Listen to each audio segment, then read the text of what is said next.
Nala Washington knew Hajun was planning something catastrophic when he started sleeping at the office. For 3 years as his personal assistant, she'd learned his patterns. Late nights meant liquidation, early mornings meant expansion, and when he disappeared for exactly 72 hours, someone powerful was about to fall. But this time felt different. The wedding invitations had already gone out. Ha-jun was marrying Judge Kwon's daughter in 6 weeks, a union that would make him untouchable. Nala had typed every word of those invitations herself, her fingers steady even as her chest tightened with each keystroke. She quit the next morning, clean, simple, a handwritten letter on his desk. Ha-jun read it once, looked up at her with those unreadable eyes and said, "If that's what you need." No argument, no counteroffer, just acceptance. Nala should have questioned why it was so easy. 3 days later, she woke up in a hospital bed she didn't remember entering, in a city she'd never visited, with doctors speaking a language she didn't understand, and a death certificate in Seoul with her name on it. Ha-jun was sitting in the corner of the room when her eyes finally focused. "Welcome to Shanghai," he said quietly. "You're going to hate me for a very long time. Now, before we dive deeper, I need to be honest with you about something. When I first heard this story, I thought it was just another toxic workplace tale. You know the kind. Bad boss, inappropriate boundaries, someone quits and moves on. But this went so far beyond anything I could have imagined. And I think that's what makes it so haunting. We all think we know where the line is, where things go from uncomfortable to dangerous. But Nala's story taught me that sometimes that line is invisible until you're already miles past it. So let me ask you something, and I want you to really think about it. Have you ever stayed in a job that made you uncomfortable? Maybe not dangerous, but just off. Where you knew you should leave, but the money was good, or you told yourself it wasn't that bad, or you thought you could handle it. Drop a comment and tell me, because I guarantee most of us have been there. We've all made compromises. The question is, where's your breaking point? And if you're already hooked by this opening, do me a favor and hit that subscribe button. Because what I'm about to tell you isn't just a story about a woman who got trapped by her boss. It's about how love and obsession can look exactly the same until it's too late to tell the difference. And trust me, you'll want to follow this through to its devastating end.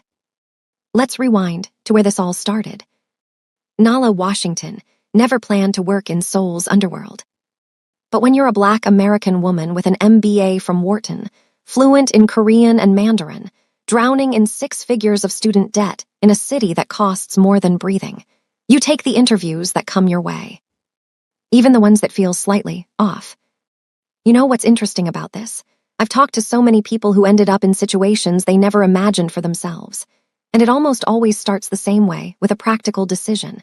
Not a moral failure, not stupidity, just practicality. I need money. This job pays well. How bad could it be? We judge people for these choices until we're the ones making them, until we're the ones looking at our bank account and our student loan statement and thinking, just for a year. Just until I get ahead. The job posting was vague.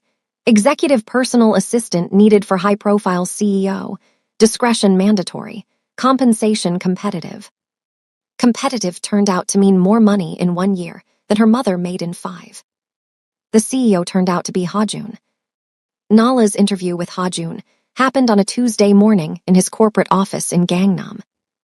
Not a hotel suite, not a restaurant, a legitimate office building with his name on the directory. That should have been reassuring. It was. The receptionist led her to the top floor, floor-to-ceiling windows, minimalist design, everything screaming money and power. Ha-jun was standing by the window when she entered, looking out at the Seoul skyline. He didn't turn around immediately. "Miss Washington," he said in perfect English, still facing the window. "You're exactly on time. I appreciate punctuality." "Punctuality is respect," Nala replied, keeping her voice steady. He turned then, and Nala got her first real look at him. Early 30s, sharp jawline, expensive but understated suit. The kind of man who didn't need to announce his power because everyone in the room already felt it. Here, something I've learned while researching stories like this, powerful people have a presence that's almost physical. It's not about looks or charisma, it's about the way they occupy space. The way they make you aware that they're in control of the room, the conversation, the outcome. And Nala felt that immediately. She was smart enough to recognize it. The question is, was she smart enough to walk away from it? "Sit," he said, gesturing to a chair. Nala sat, back straight, hands folded in her lap, professional. Ha-Jun remained standing, studying her with an intensity that made her hyper-aware of her own breathing. "Your resume is impressive," he said. "Wharton MBA, fluent in 3 languages, 2 years of experience in corporate consulting. Why Seoul?" "Student debt and opportunity," Nala answered honestly. "Seoul offered both." "And why my organization specifically?" "Because the salary is double what anyone else offered, and I'm smart enough to know that usually means the work is complicated." Ha-Jun's lips curved slightly, not quite a smile, but close. "Complicated," he repeated. "That's a diplomatic word for it." "I'm a diplomatic person."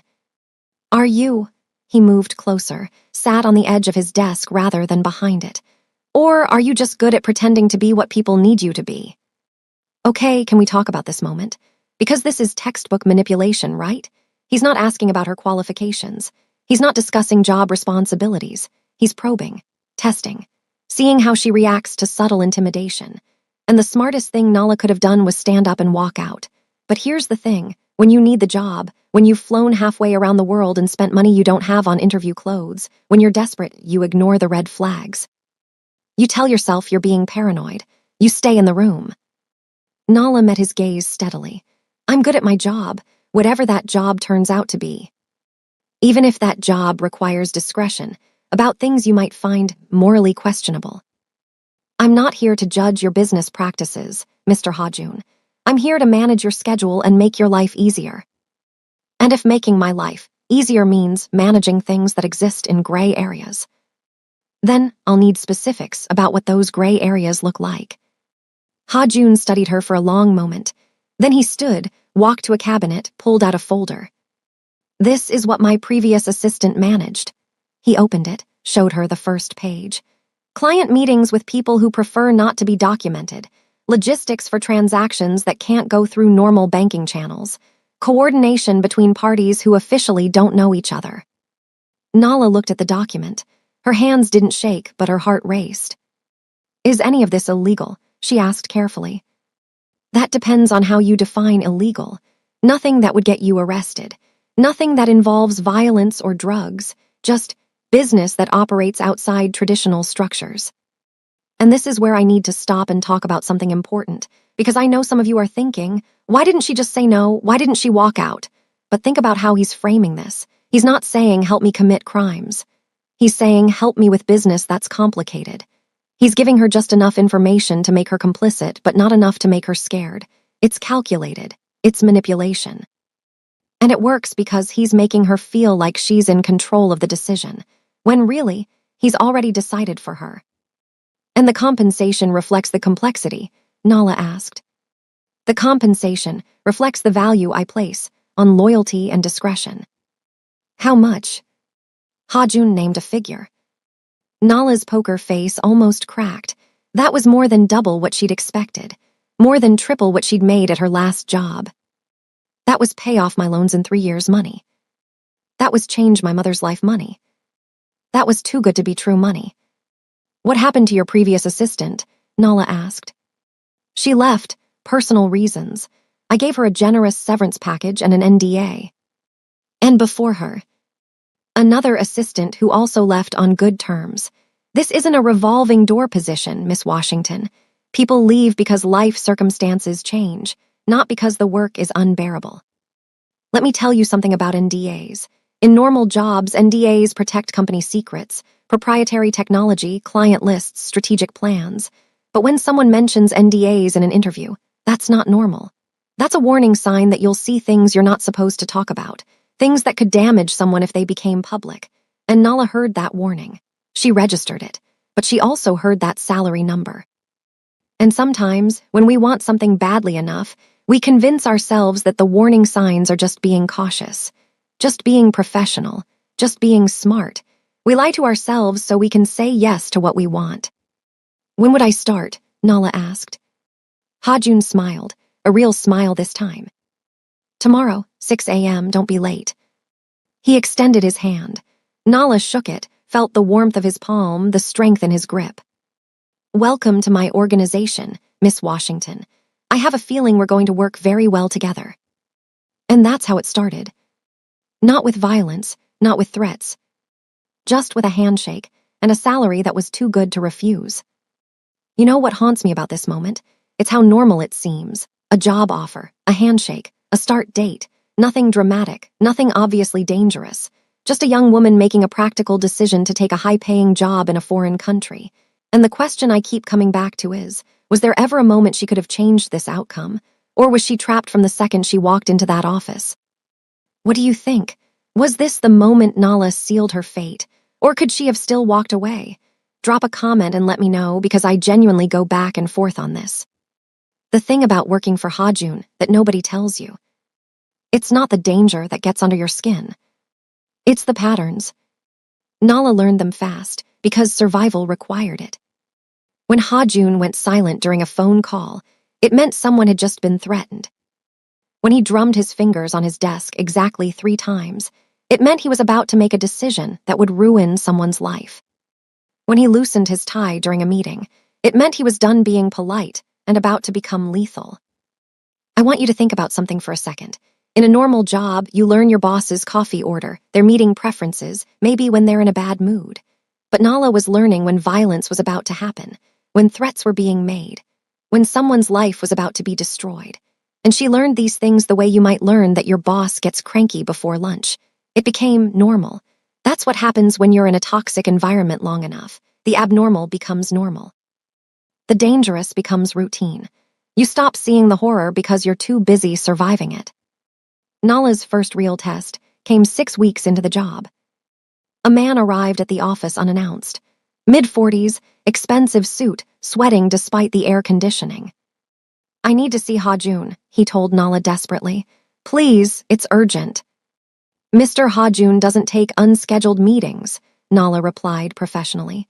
"I can schedule something for next week." "I don't have next week," the man's voice cracked. "Please, just tell him Kim Sangwoo is here. He'll see me." Nala hesitated, then buzzed Hajun's office. "Sir, there's a Kim Sangwoo here. He says it's urgent." Silence on the other end. Then, "Send him in." Nala led the man to Hajun's office, then returned to her desk. But she could hear everything through the thin walls. "You're 3 weeks late on your payment," Hajun's voice, calm and conversational. I know.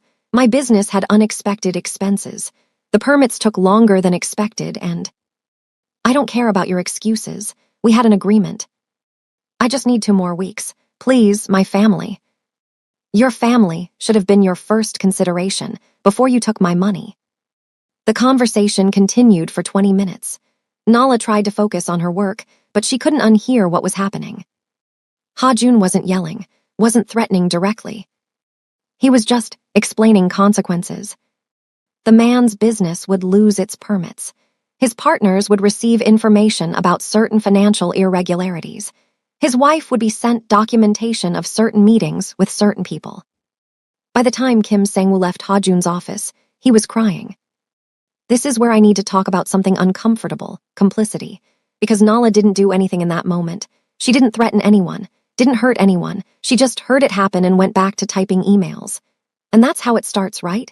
You tell yourself you're not involved. You're just doing your job. You're just the assistant, the scheduler, the person who keeps the calendar. But you know what's happening. You hear it. You see it. And every time you choose not to walk away, you become a little more complicit, a little more responsible, a little more trapped. After the man left, Hajun called Nala into his office.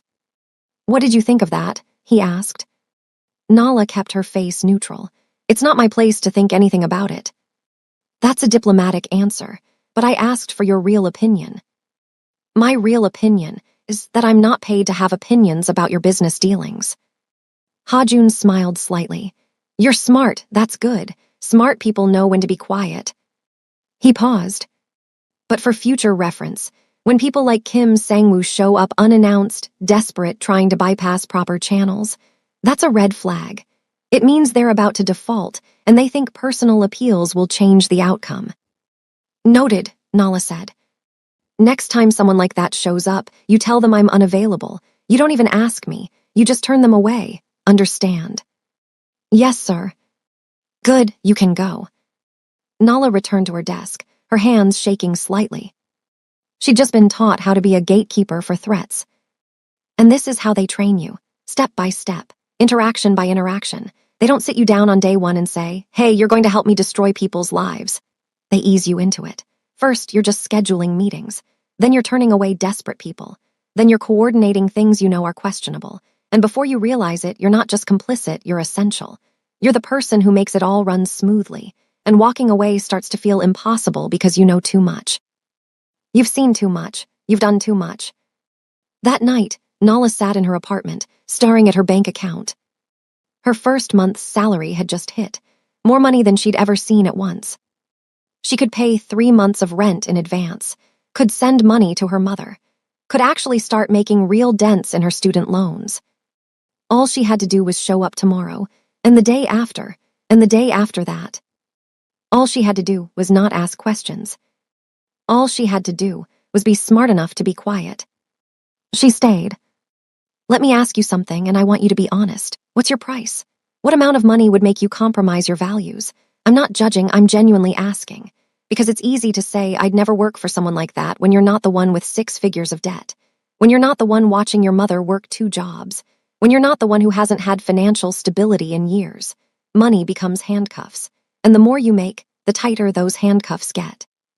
Because now you're used to paying your bills on time. Used to sending money home. Used to feeling like maybe, just maybe, you're going to be okay. And walking away means losing all of that. So yeah, Nala stayed. And honestly, I think most of us would have stayed too. The shift happened 4 months in, and Nala almost missed it because it was so subtle. Ha-Jun started asking her opinion. Not about logistics or scheduling, about people. What did you think of Minister Cho? He asked after a meeting where Nala had sat in the corner taking notes like always. She looked up surprised. You want my opinion? I want your observation. There's a difference. Nala set down her tablet. He checked his phone 6 times during your proposal. Either he's bored, distracted, or waiting for a better offer. Ha-Jun's expression didn't change, but something flickered in his eyes. Interest, maybe. Which one do you think it is? Better offer. He kept glancing at you when he thought you weren't looking. He's measuring whether you're worth the risk. And am I? That depends on what you're offering that the other person is. Ha-Jun smiled then, not his usual controlled smile, but something genuine. You're observant. You're paying me to be. I'm paying you to manage my schedule. Observation is extra. Here, where things start to get complicated. Because up until now, Nala was just an assistant, replaceable, functional. But this moment, this is when she became valuable. And let me tell you something I've learned from researching stories like this. Being valuable to a dangerous person is its own kind of trap. Because once you're valuable, you're not just an employee anymore. You're an asset. And assets don't get to leave when they want to. They leave when their owner decides they're no longer useful. Nala didn't know it yet, but this was the moment she stopped being replaceable. And that made her infinitely more trapped. From that day forward, Ha-Jun started keeping her in the room. Not just to take notes, but to watch. To read people the way she'd learned to read him. Nala found herself analyzing body language, vocal patterns, microexpressions, things she'd never thought about before. Kim Enterprises is lying about their quarterly earnings, she told Ha-Jun after one meeting. How do you know? Their CFO kept touching his neck when discussing numbers, and he made eye contact with their CEO exactly 3 times, each time right before statting a figure. They're coordinating a story. Ha-Jun pulled up Kim Enterprises, financial records, dug deeper, and found exactly what Nala suspected. Cooked books. You just saved me from a very bad investment, he said. Just doing my job. No, you did more than your job. You saw something no one else in that room saw. He paused. Including me. Okay, I need to talk about something really important here, because this is where the emotional trap starts. Not the financial one, the emotional one. For most of Nala's life, she'd been invisible, another face in corporate America, another black woman working twice as hard for half the recognition. And here was Ha-jun, one of the most powerful men in Seoul, telling her she saw things he didn't, valuing her intelligence, making her feel essential. That's intoxicating. That's how dangerous people hook you, not just with money, but with recognition, with making you feel special, with making you feel seen. And once someone makes you feel that way, walking away starts to feel like walking away from the only person who truly understands you. Have you ever had someone make you feel truly seen, truly valued? Drop a comment, because I think we all know how powerful that feeling is, and how dangerous it can be when it comes from the wrong person. The meetings got more frequent, more important.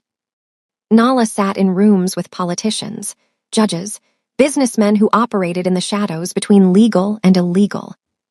She watched Ha-jun negotiate, threaten without threatening, promise without promising, play three-dimensional chess while everyone else played checkers.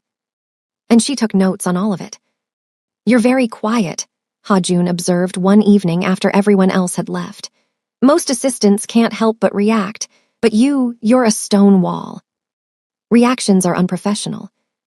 Or you're just very good at hiding what you think. Maybe both." Ha-jun poured 2 glasses of whiskey, slid one across his desk to her. Nala looked at it. "I don't drink with employers." "It's 11 p.m. We stopped being employer and employee 3 hours ago." "Did we?" "Nala," it was the first time he'd used her first name. "You've sat in rooms with me while I've destroyed people's lives. You've heard things that could put me in prison. You've seen things that most people don't see and stay alive." He picked up his glass. "The least you can do is have a drink with me." Nala hesitated, then she picked up the glass. "To complicated jobs," she said. "To people smart enough to do them," Ha-jun countered. They drank in silence. This is the moment, right here. This is when the boundary between professional and personal starts to dissolve, and Nala felt it. She knew she shouldn't be drinking whiskey with her boss at 11 p.m., knew she shouldn't be sitting in his office having intimate conversations. But here's the thing about boundaries. They don't usually get demolished all at once. They get eroded. Slowly. One small compromise at a time. One drink. One late night. One moment of seeing each other as human instead of employee and employer. And before you know it, the boundary is so thin you can't even see it anymore. And by the time you realize it's gone, it's too late to rebuild it. "Why did you really come to Seoul?" Ha-jun asked. "I told you, student debt and opportunity." "That's the practical reason. What's the real reason?" Nala turned her glass in her hands, watching the whiskey catch the light. "Because in America, I was always going to be the diversity hire. Always going to have to work twice as hard to be seen as half as competent. Always going to wonder if people respected me or just tolerated me." She looked up at him. "In Seoul, I'm just foreign, which is easier. Because at least here, people don't pretend they see me as equal while constantly reminding me I'm not." Ha-jun was quiet for a long moment. "That's the most honest thing you've ever said to me." "You asked for honesty." "Most people lie, even when you ask for honesty." "I'm not most people." "No," Ha-jun agreed, his eyes intense. "You're not." The moment stretched between them, heavy with something neither of them named. Then Nala stood. "I should go, it's late." "Nala." She stopped at the door. "Thank you for tonight, for your observations, for your honesty." "Just doing my job, Mr. Ha-jun." "We both know this stopped being just a job months ago." Nala didn't respond, just left, closing the door quietly behind her. But she felt his eyes on her back the entire way out. And this is where it gets really dangerous, because it's not one-sided anymore. It's not just Ha-jun valuing Nala, it's Nala recognizing something in Ha-jun too, seeing past the dangerous boss to the lonely man underneath, understanding him in a way no one else does. That's the most dangerous kind of connection, mutual recognition. When two people see each other's hidden selves and can't unsee it. Because once you've seen someone's humanity, even their cruelty starts to feel complicated. Even their darkness starts to feel understandable. And that's when you're truly trapped, not by threats or money, but by emotional connection you never meant to form. Year 2 started with Ha-jun's rotating cast of beautiful women. Models who appeared at galas on his arm, actresses who waited in his penthouse, socialites who called his private line at midnight. They rotated through like seasons, gorgeous, temporary, ultimately disposable. And Nala watched them all come and go. "Miss Washington," Hajun said one morning, handing her his personal phone. "Min-young has been calling, handle it." Nala looked at the screen. 17 missed calls, 32 texts, escalating from sweet to desperate to angry. Handle it how? However you handle things that need to go away quietly. Can we talk about how dehumanizing this is? Not just to Min-young, but to Nala. Hajun isn't even breaking up with this woman himself. He's outsourcing it like any other unpleasant task. And Nala isn't just witnessing his cruelty anymore. She's participating in it. She's become the person who makes his heartlessness efficient. And here's what's insidious about this. Every time Nala sends those flowers, drafts those breakup notes, arranges those final dinners, she's telling herself she's just doing her job, just being professional. But really, she's enabling someone to treat people as disposable, and that makes her complicit in a completely different way. So Nala became the woman who sent the flowers with the breakup note. The woman who arranged the final dinner at the expensive restaurant. The woman who ensured the NDA was signed and the generous parting gift was transferred. She handled 4 breakups in 3 months. Each one the same. A beautiful woman who thought she was special discovering she was temporary. "You're efficient at this," Hajun observed after the 4th. "It's not that hard. You date the same type every time." "And what type is that?" Nala looked up from her laptop. "Women who want something from you, your money, your status, your connections. Women who see you as a means to an end." Hajun's expression shifted. Something flickered across his face too quickly to read. "And that bothers you?" "It's none of my business who you date." "That's not what I asked." Nala closed her laptop with more force than necessary. "Fine, yes, it bothers me. Not because I care who you sleep with, but because you're smarter than this. You choose women who can't possibly understand you, then act surprised when they disappoint you. It's a self-fulfilling prophecy."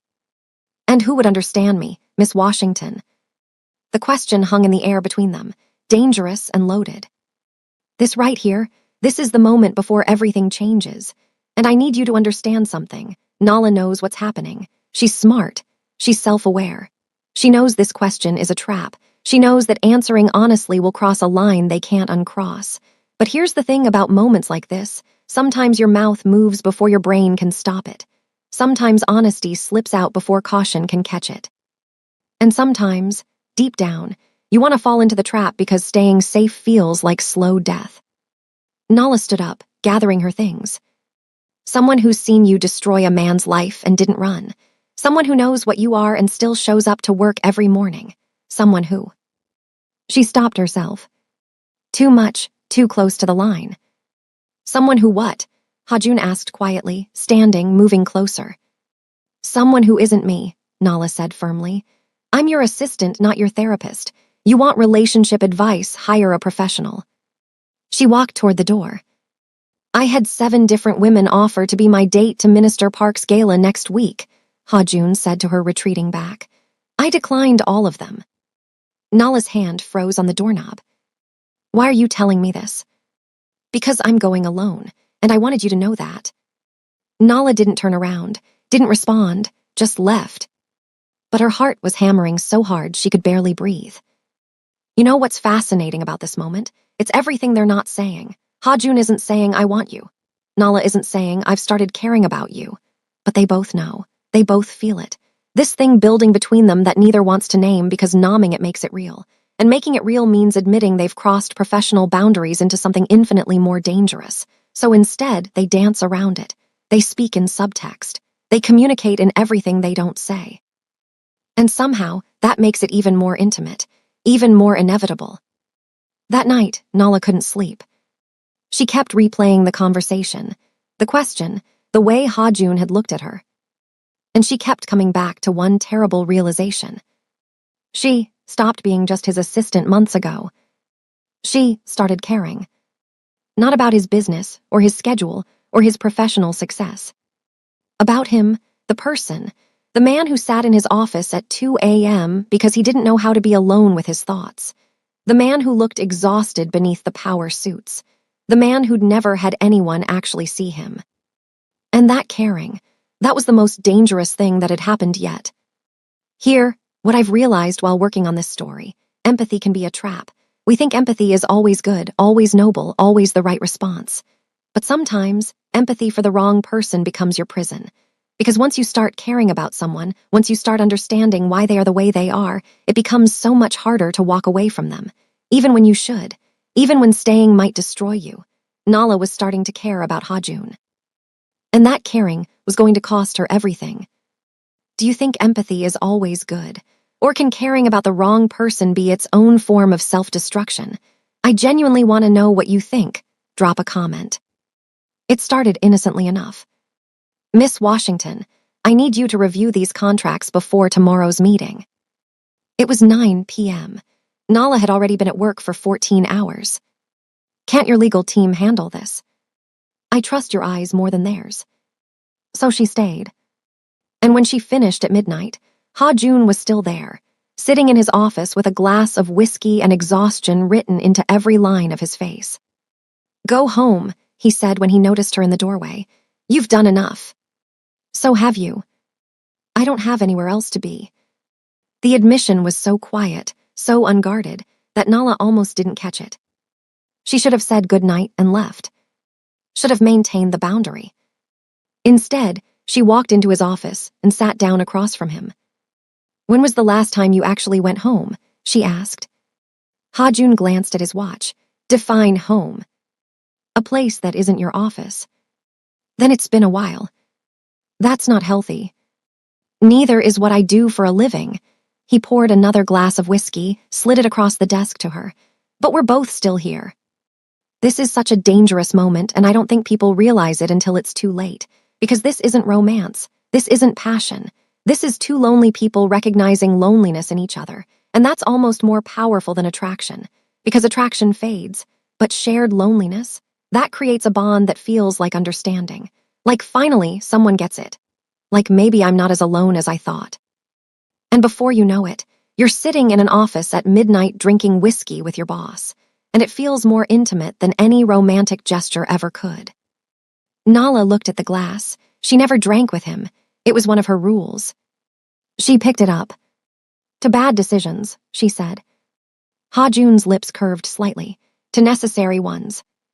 They drank in silence, and for the first time in 18 months, Nala saw him as something other than her boss.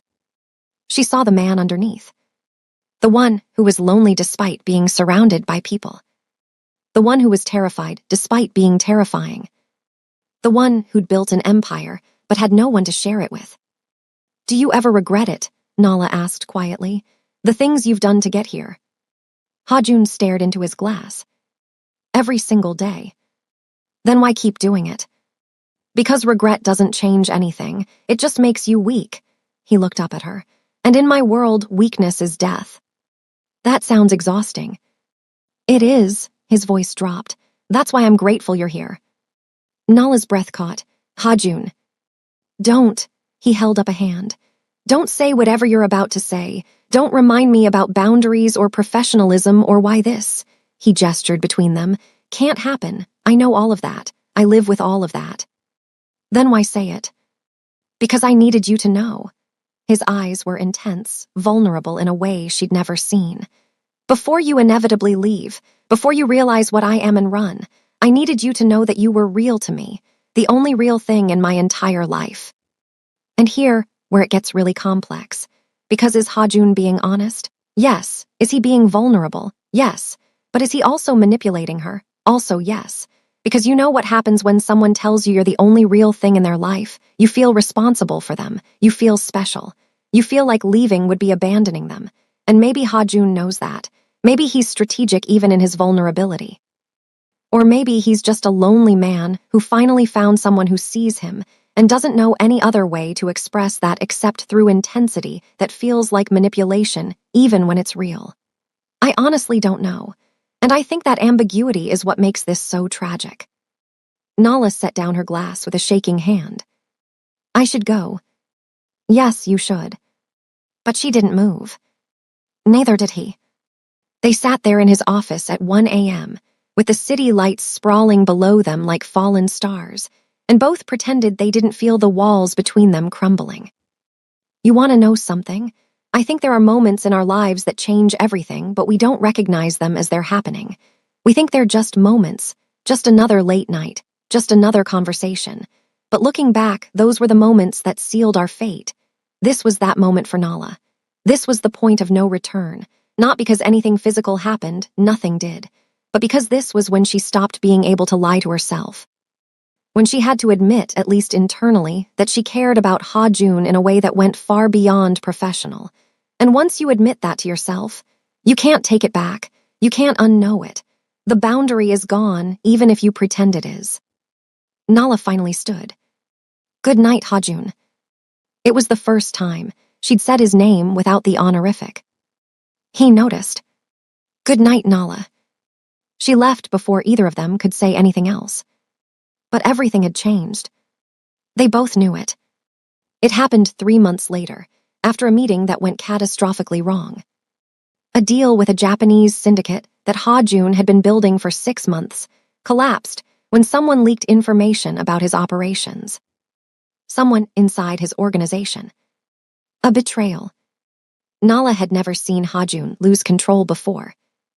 After the meeting, after everyone left, he stood in his office and put his fist through the window. Blood, glass, silence. "Ha-Jun," Nala rushed forward. "Get out," his voice was deadly quiet. "Your hand." "I said get out." Nala froze. In 2 years, he'd never raised his voice at her, not once. Here, something I've learned, violence is often just unprocessed pain with nowhere to go. Ha-Jun didn't hit Nala, he didn't threaten her. He punched a window because his entire world was crumbling and he didn't know how else to express that. And in that moment, Nala had a choice. Leave like he asked, protect herself from his rage, maintain boundaries, or stay, witness his breakdown, risk herself to be there for him. And you know what?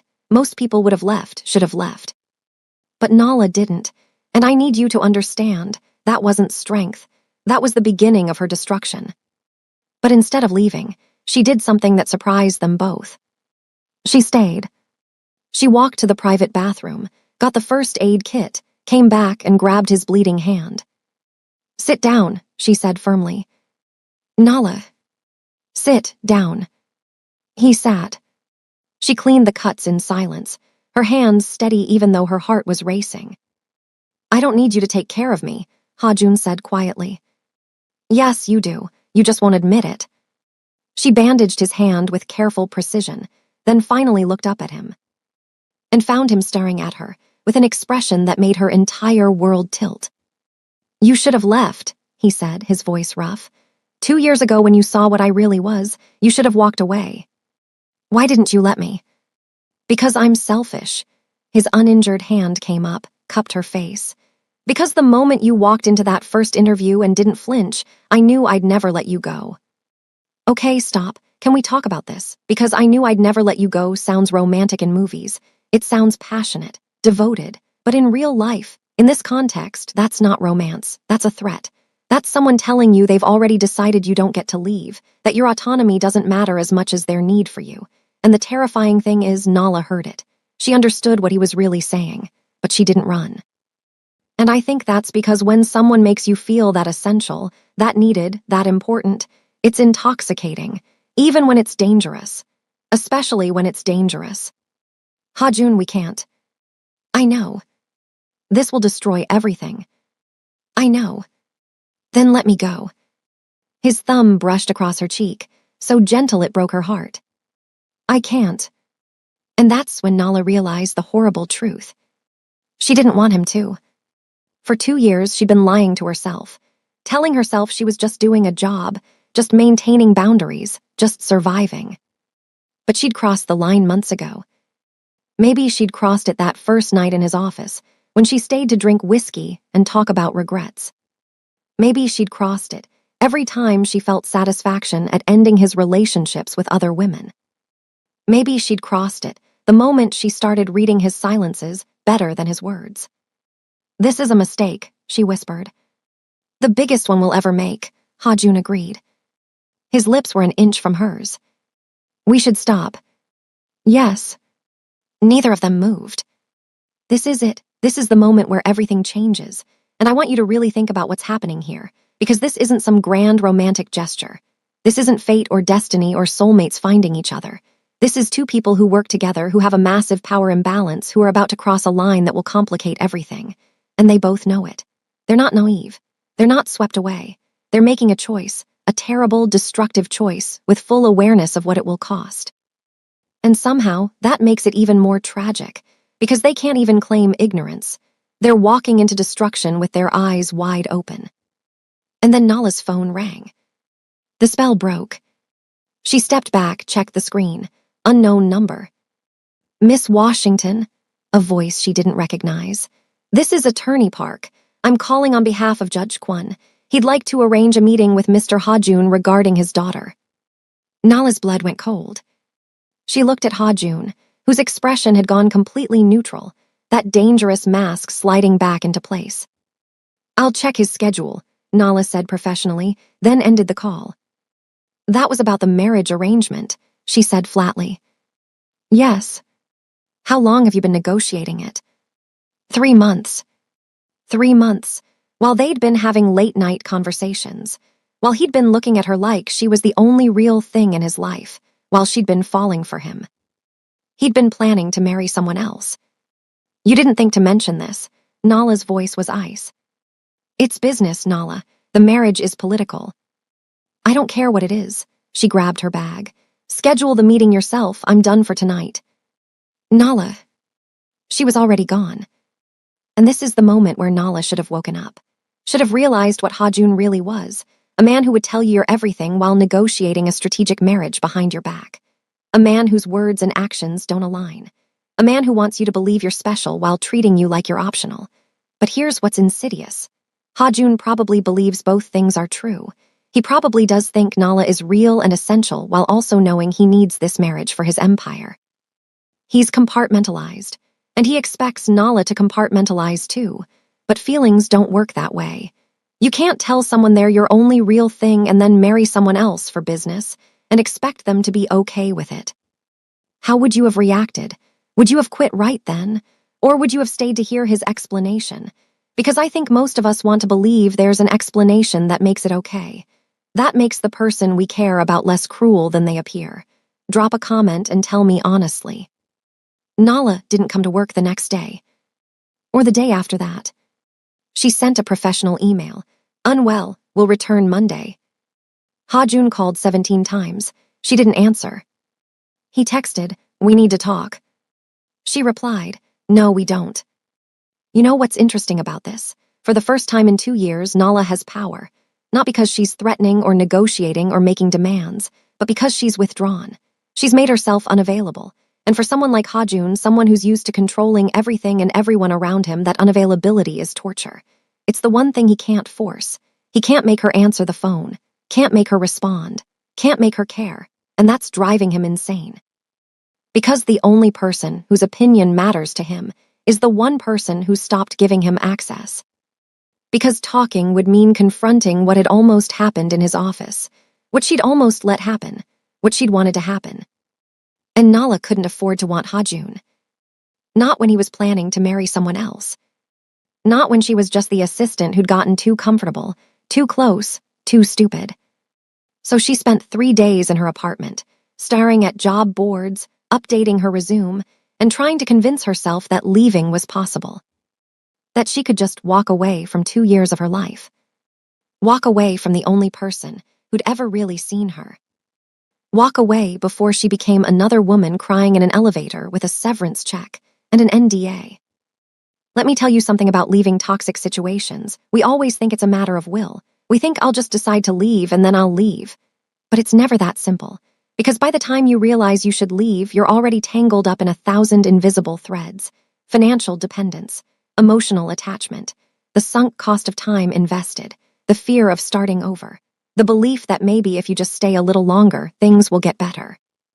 Nala was updating her resume, but she wasn't really planning to leave. She was just pretending she had options. And sometimes, pretending you have options is the only way to survive not having any. On Monday, she returned to work with a plan. Be professional, be distant, rebuild the walls. Ha-jun was waiting in her office when she arrived. "We need to talk," he said. "No, we don't." Nala set down her bag, started organizing her desk with mechanical precision. "Nala, the meeting with Judge Kwon is scheduled for Thursday at 6 p.m. I've arranged for." "Stop," Ha-jun's voice was sharp. "Stop pretending Friday night didn't happen." "Nothing happened Friday night. We both know that's not true." Nala finally looked at him. "You're right, something almost happened. And then I remembered that you're my boss and you're getting married, and I'm just the assistant who forgot her place." "It's not like that." "Then what is it like?" Nala's voice rose despite herself. "Explain to me how you look at me the way you do, say the things you say, and then casually arrange to marry someone else." "The marriage is strategic." "I don't care," the words burst out of her. "I don't care if it's strategic or political or whatever excuse you're using. The fact is, you're choosing someone else while making me feel like." She stopped herself. Too much, too real. "Like what?" Ha-jun stepped closer. "Say it." "Like I matter," Nala whispered. "Like I'm more than just your employee, like maybe," her voice cracked, "like maybe you feel what I feel." The silence was deafening. This moment right here breaks my heart, because Nala just laid herself completely bare, admitted feelings she'd been hiding for months, made herself utterly vulnerable to a man who has all the power in this relationship. And that takes courage. Stupid courage, maybe, but courage nonetheless. And now she's standing there, exposed, waiting to see if Ha-jun will honor that vulnerability or weaponize it. And honestly, I don't know which would be worse. "I do," Ha-jun said quietly. "Feel what you feel, that's why this is so complicated." "No, it's actually very simple." Nala's voice went cold, professional again. "You want the respectability that comes with marrying a judge's daughter, and you want me to stay in your life as what? Your assistant, your secret, your emotional support while you build a life with someone else. I want you to understand that in my world, marriage isn't about love." "Then what's it about?" "Survival, power, protection." His jaw clenched. "Marrying Judge Kwon's daughter means I'm untouchable. It means every deal I make has legal protection. It means I'm expendable." Ha-jun's eyes flashed. "You're not expendable." "Then call off the marriage." "I can't." "Can't or whoa?" "Both." Nala nodded slowly, something breaking inside her chest. "Then I quit." Ha-jun went very still. "What?" "You heard me, I quit."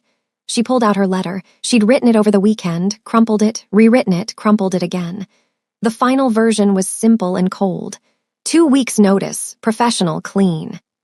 She handed it to him. He didn't take it. "You're not quitting." "Yes, I am." "Nala, listen to me." "No, you listen." Her voice shook but stayed firm. "For 2 years, I've watched you with other women, managed your relationships, ended them when you got bored, and I told myself it didn't matter because I was just doing my job." She took a breath. "But then you made me care. You let me see the real you. You made me feel like I was special, like I was different from all the others. And then you go and arrange a marriage while I'm falling in." She stopped, almost said it, almost crossed that final line. "While you're falling in love with me," Ha-jun finished, his voice rough. God, this moment. When someone says out loud the thing you're too terrified to admit, it's exposing and validating and horrifying all at once. Because now it's real. Now it's been spoken into existence. And you can't take it back or pretend it's not true. Ha-jun just did that to Nala, named her feelings before she was ready to name them herself. And I can't tell if that's cruel or kind. Can't tell if he's forcing her to be honest, or if he's manipulating her by speaking her truth before she has the courage to claim it. Nala's eyes burned. "That's not what I said." "It's what you meant." "It doesn't matter what I meant. You're getting married. I'm leaving. That's the end of it." She tried to walk past him. He caught her wrist, gentle but firm. "What if I told you I'd call it off?" His voice was desperate in a way she'd never heard before. "What if I told Judge Kwon the deal is off?" "Then you'd be lying, because you just said you can't." "I said I can't because losing that alliance would put me at risk, would put my entire organization at risk." He turned her to face him. "But if you're asking me to choose between political security and you..." "I'm not asking you to choose anything. I'm making the choice for both of us. Nala pulled her wrist free. Accept my resignation. Let me leave with my dignity intact. Don't make this harder than it has to be. Ha-Jun stared at her for a long moment. Then he did something that terrified her. He smiled. Not his professional smile, not even his genuine smile. This was something darker, something that made her blood run cold. Okay, he said quietly, if that's what you want. He took the resignation letter, read it once, then set it on her desk. 2 weeks, he said. I'll have HR process your paperwork. And just like that, he walked out. No argument, no fight, no desperate plea. Just acceptance. What you want feels wrong. Nala should have felt relieved. She quit. He accepted. She's free. But instead, she feels wrong because his acceptance came too easily, because that smile was too controlled, because Ha-Jun, who claims she's the most important person in his life, just let her walk away without a fight. And that should be good, right? That should be healthy, but it doesn't feel good. It feels like a trap she can't see yet, like the calm before a storm, like he knows something she doesn't. And that's the most terrifying thing of all, when the dangerous person smiles and lets you think you've won. Have you ever gotten what you wanted and immediately regretted it? That feeling that you just made a terrible mistake but you can't figure out why yet? That's where Nala is right now. And honestly, her instincts are right. She should be terrified. The strangest thing about those final 2 weeks wasn't the work. It was how normal everything seemed. Ha-Jun was professional, cordial. He thanked her for her years of service. He even helped train her replacement, a competent young man from Busan named Jinwoo with perfect credentials and no emotional baggage. You'll be fine, Nala told him during the handover. Mr. Ha-Jun values efficiency and loyalty above everything else. Did you ever get used to it? Jinwoo asked quietly. The things you have to not see. Nala remembered Mr. Kim crying in Ha-Jun's office, remembered the late nights and the broken windows and the moment she'd almost kissed her boss. No, she said honestly. You never get used to it, you just learn to live with it. But that was a lie. She'd done more than live with it. She'd become addicted to it. To the danger, to the power, to being the only person Ha-Jun trusted completely. To him. Let's talk about something uncomfortable. You can become addicted to dysfunction, addicted to chaos, addicted to the adrenaline of danger, addicted to feeling essential to someone dangerous. And Nala was all of those things. She was addicted to Ha-Jun, not in a romantic, healthy way, but in a destructive, can't imagine life without this way. And that's why leaving felt impossible even though she was literally walking out the door. Because how do you leave your addiction? How do you walk away from the thing that makes you feel most alive, even when it's killing you? On her last day, Ha-Jun called her into his office. Your severance, he said, sliding an envelope across the desk. Nala opened it. The check was for 8 months' salary. This is too much. It's exactly what you earned. 2 years of loyalty deserves compensation. She should have questioned why he was being so generous. Should have wondered why he wasn't fighting harder to make her stay. But Nala was too busy trying not to cry to notice the warning signs. Thank you, she managed. Ha-Jun stood, extended his hand for a handshake. Professional, final. Nala took it, felt the warmth of his palm, the strength in his grip. I hope you find what you're looking for, he said quietly. So do I. She turned to leave. Nala. She stopped at the door but didn't turn around. Take care of yourself. There was something in his voice, something that sounded almost like goodbye. Not the professional kind. The permanent kind. You too, she whispered. And then she was gone. You ever have a goodbye that feels unfinished? Like there's more to say but you can't figure out what it is? That's this moment. Because everything is so controlled, so professional, so wrong. A handshake. A take care. That's it. After 2 years of intensity and late nights and almost kisses and falling in love, they end with a handshake. And both of them know it's wrong. Both of them feel how insufficient this ending is, but neither of them knows how to make it right, so they let it be wrong. They let it be insufficient. They let it be the ending that isn't really an ending at all. Nala spent the weekend apartment hunting. She had money saved now, could afford something nice in Gangnam, maybe even take a few months off before finding new work. Something normal. Something that didn't involve managing secrets and breaking hearts and falling in love with men who could never love her back. Sunday evening, she treated herself to dinner at her favorite restaurant in Itaewon. Sat alone. Scrolled through job postings. Felt something that might have been hope. There's something beautiful about believing in fresh starts, isn't there? The idea that you can just begin again, leave the past behind, become someone new.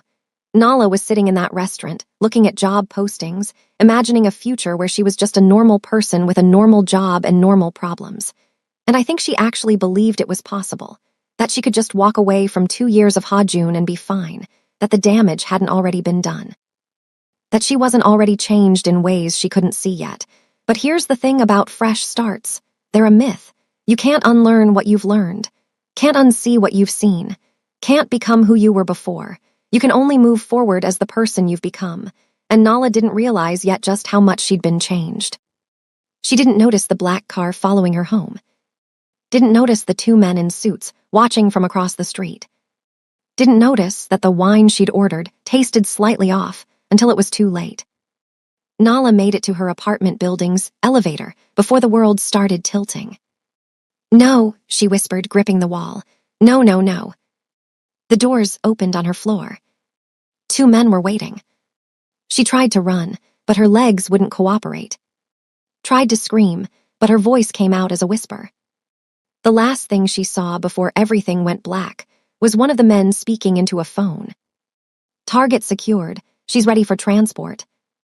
And this is the moment where everything Nala believed about her freedom gets shattered. She thought she quit, thought she walked away, thought she was safe now, starting fresh, moving on. But she was never safe, never free, never going to be allowed to just leave, because Hajun smiled and let her resign, and she thought that meant she'd won. But it didn't. It meant he'd already decided how this would end. And that ending didn't include her being free. This is what I meant when I said his acceptance felt wrong. When I said his smile was a trap, because it was, and Nala walked right into it. Nala woke up to silence. Not hospital silence. Not the beeping of machines or the smell of antiseptic. Just quiet. Her head was pounding, her mouth tasted like chemicals, and her body felt disconnected from her brain. She tried to sit up. Her muscles screamed in protest but obeyed. The room was unfamiliar, expensive, floor-to-ceiling windows showing a skyline she didn't recognize, modern furniture, minimalist design. Not Seoul. Panic hit her like ice water. Nala stumbled out of bed, nearly fell, caught herself on the wall. She was wearing clothes she didn't remember putting on, soft cotton pajamas, not hers. The door was across the room. She made it there on shaking legs, grabbed the handle. Locked. "No," her voice came out hoarse. "No, no, no." She pounded on the door, screaming now, terror overriding everything else. The lock clicked. The door opened. Ha-jun stood there, holding a glass of water and looking like he hadn't slept in days. "You," Nala whispered, and all the pieces started clicking into place. "You did this." "Drink this first." He held out the water. "You're dehydrated." "I don't want water. I want answers." But her throat was so dry it hurt to speak. She snatched the glass, drank it in desperate gulps, then threw it at him. Ha-jun dodged easily. The glass shattered against the wall. "Feel better?" he asked calmly. "Where am I?" "Shanghai." "Why?" "Because you're safer here than in Seoul." "Safer?" Nala's voice cracked with rage. "You drugged me, you kidnapped me, you." "Look at this." Ha-jun pulled out his phone, held it where she could see. The headline made Nala's heart stop. "American woman dies in apartment fire in Seoul, body recovered. Investigation ongoing." Below it a photo. Her photo. Her name. Nala Washington, 29, confirmed dead. "No," Nala whispered, staring at her own obituary. "No, this can't be." "It's very real." Ha-jun's voice was steady, but something underneath it trembled. "As of 4 days ago, you're legally dead.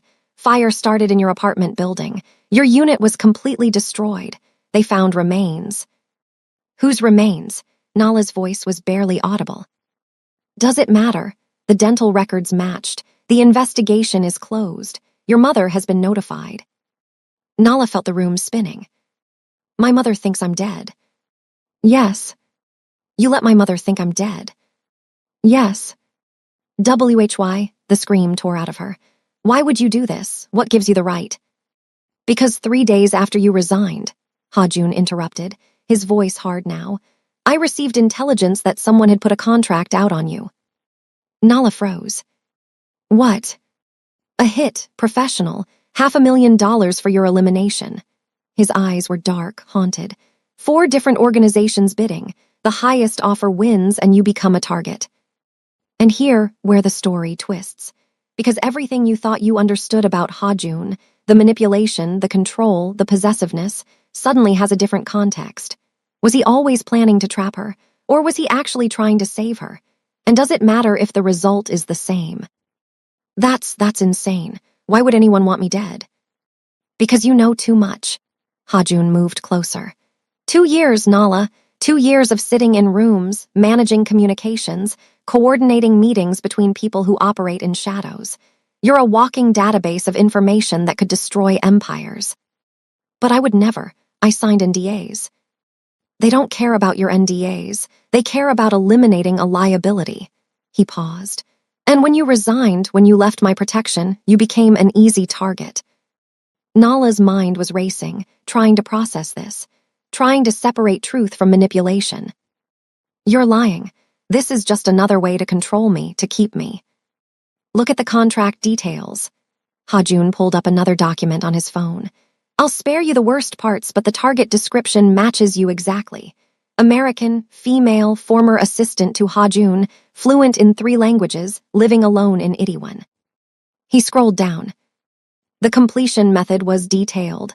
They weren't planning to just kill you, Nala. They were planning to extract every piece of information you had first, systematically, professionally. Nala felt bile rise in her throat. How long have you known? 4 weeks. 4 weeks. While she'd been planning to leave, while she'd been handing in her resignation, while she'd been thinking she was finally free. Hajun had known. She was walking toward her own execution. Why didn't you tell me? Would you have believed me?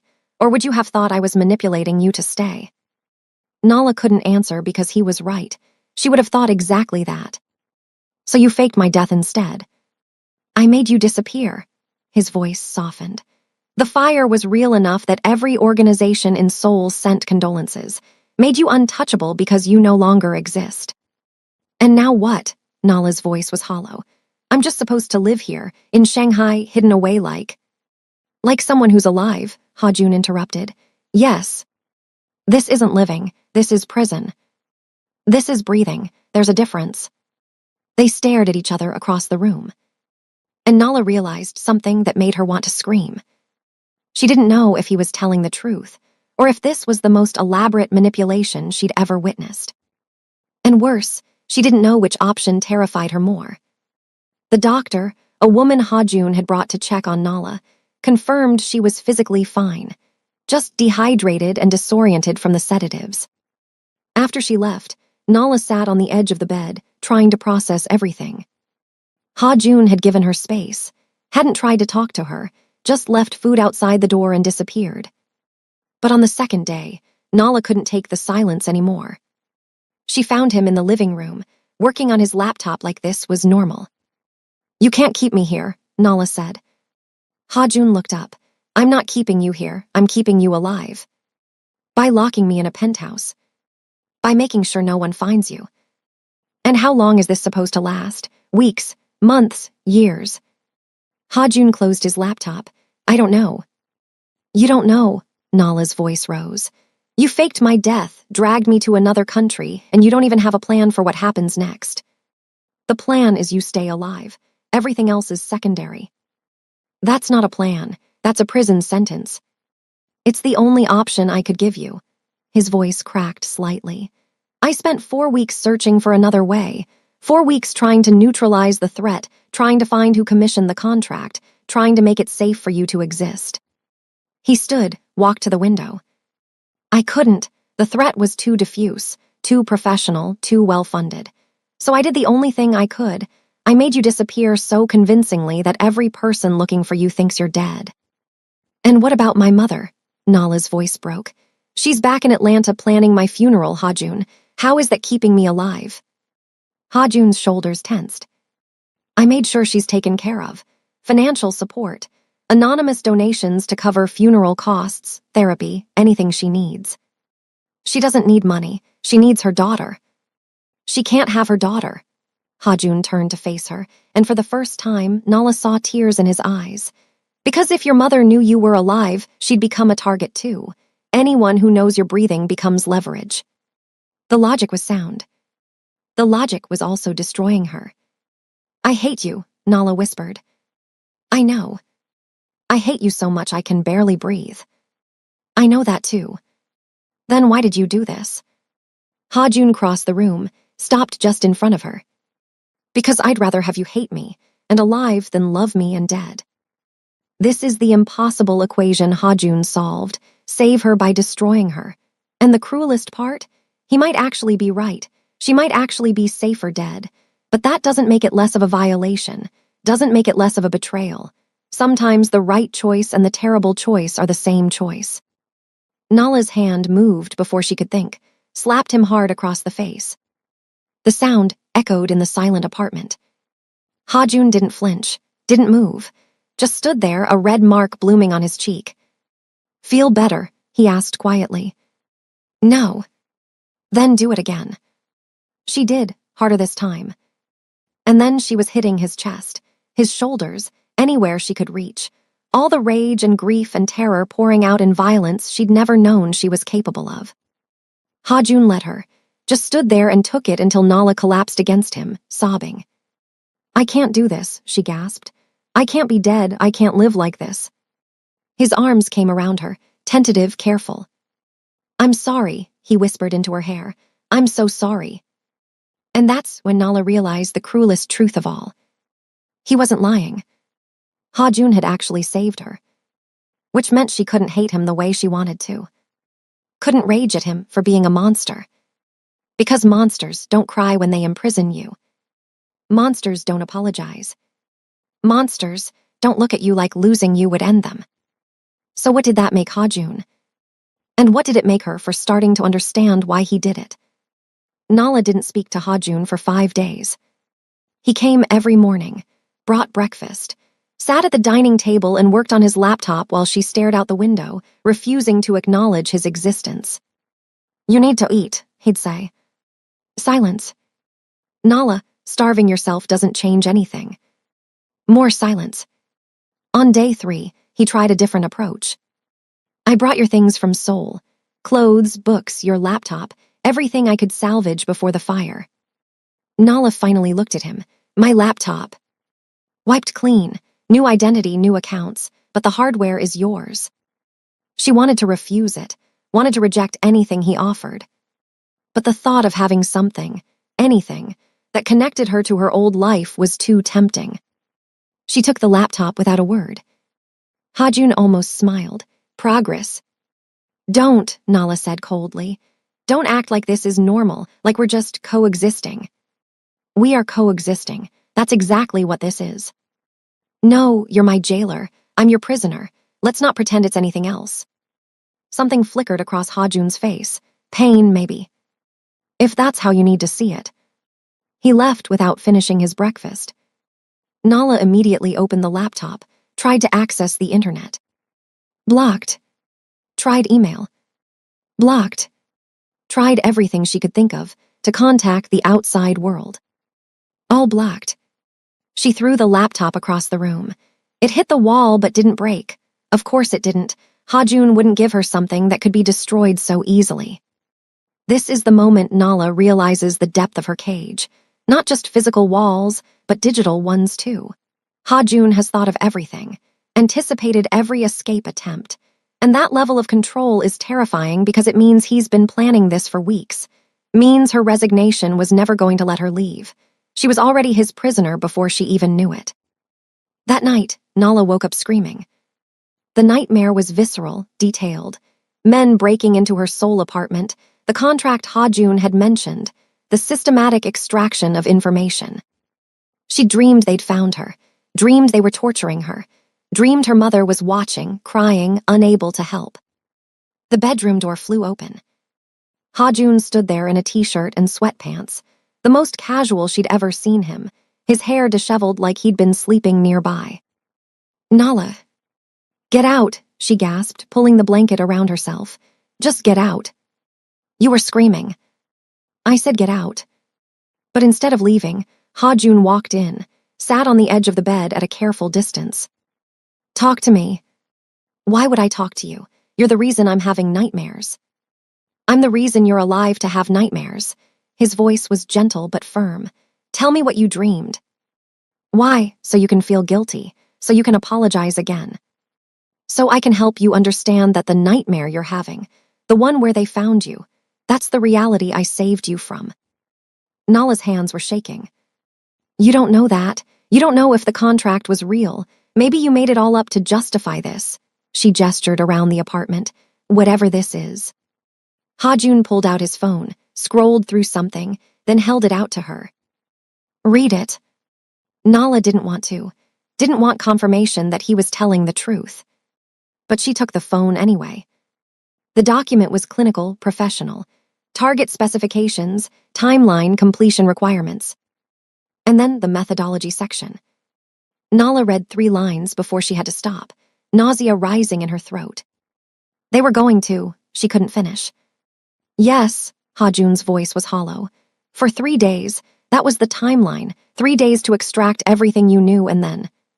"Stop," Nala shoved the phone back at him. "I don't want to know." "You need to know. You need to understand what you're alive instead of." "I understand," the words burst out of her. "I understand that someone wanted to hurt me, that you saved me, that I should be grateful." "I don't want gratitude." "Then what do you want?" Ha-joon looked at her with those impossibly sad eyes. "I want you to stop hating yourself for being relieved." Nala froze. "What?" "I see it every day. You're furious at me, furious at your situation, but underneath all that," he paused, "you're relieved you're alive, and you hate yourself for feeling that relief because it means accepting what I did." Nala's breath caught because he was right. She was relieved. Terrified, angry, grieving, but also deeply, shamefully relieved that she wasn't dead, that she wasn't being tortured, that she was sitting in a luxury apartment in Shanghai instead of. The sob came without warning. "I should have died," she whispered. "It would have been easier than this, easier than living like a ghost, easier than knowing my mother is mourning me." "Don't say that." "Why not? It's true." Ha-joon moved closer, his hand hovering near hers but not touching. "Your mother is alive and safe because you're dead. If you were still in Seoul, they would have used her against you, hurt her to make you talk." His voice cracked. "This way, she gets to mourn and move forward. It's horrible, but it's survivable." "And what about me? What am I supposed to do? Just exist here forever?"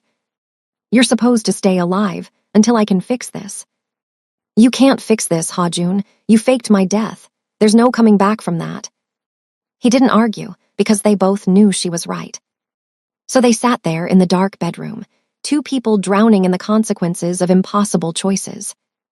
And for the first time since waking up in Shanghai, Nala let herself ask the question that terrified her most.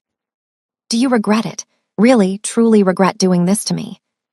Ha-joon was quiet for so long, she thought he wouldn't answer. "Then, every single day. But I do it again every single day because the alternative is you dead, and I can't." His voice broke completely. "I can't exist in a world where you don't." Nala should have been angry at that admission. Should have raged at him for making this about his feelings instead of her life. But instead, all she felt was tired. Exhausted by the anger, the grief, the impossible situation they were both trapped in. "Get out," she said quietly, not angry anymore, just empty. Ha-joon stood, walked to the door, then paused. "For what it's worth," he said without turning around, "you're not a ghost, Nala. You're the most alive person I've ever known, and that's why I couldn't let you die." He left, closing the door gently behind him. And Nala sat in the darkness, trying to figure out if she'd just been given a compliment or a life sentence. Day 6 was when Nala finally ate a full meal. Not because she forgave Ha-joon, not because she accepted her situation, but because her body was shutting down, and some part of her, the survival instinct she didn't know she had, refused to let her waste away. Ha-jun noticed immediately. "You ate," he observed when he came to collect the breakfast dishes. "My body needs fuel. That's biology, not acceptance." "I'll take it." Nala looked up sharply. "Don't mistake survival for forgiveness." "I don't." Ha-jun sat down across from her, something he'd stopped doing after she'd thrown a coffee mug at his head on day 4. "I know the difference.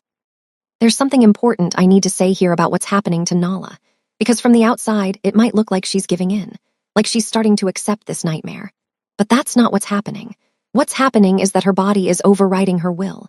Hunger is a biological imperative. Sleep is a biological imperative. Your body will force you to survive even when your mind wants to give up. And that's not weakness. That's your animal brain doing exactly what it was designed to do. Keep you alive, even when alive feels like punishment. "I need to know something," Nala said, pushing her empty plate away. "And I need you to be honest." "Always." "How long have you been planning this?" Ha-jun went very still. "What do you mean?" "This, the fake death, the safe house, the new identity. This level of planning doesn't happen in 3 days, so how long have you been preparing to kidnap me?" Silence stretched between them.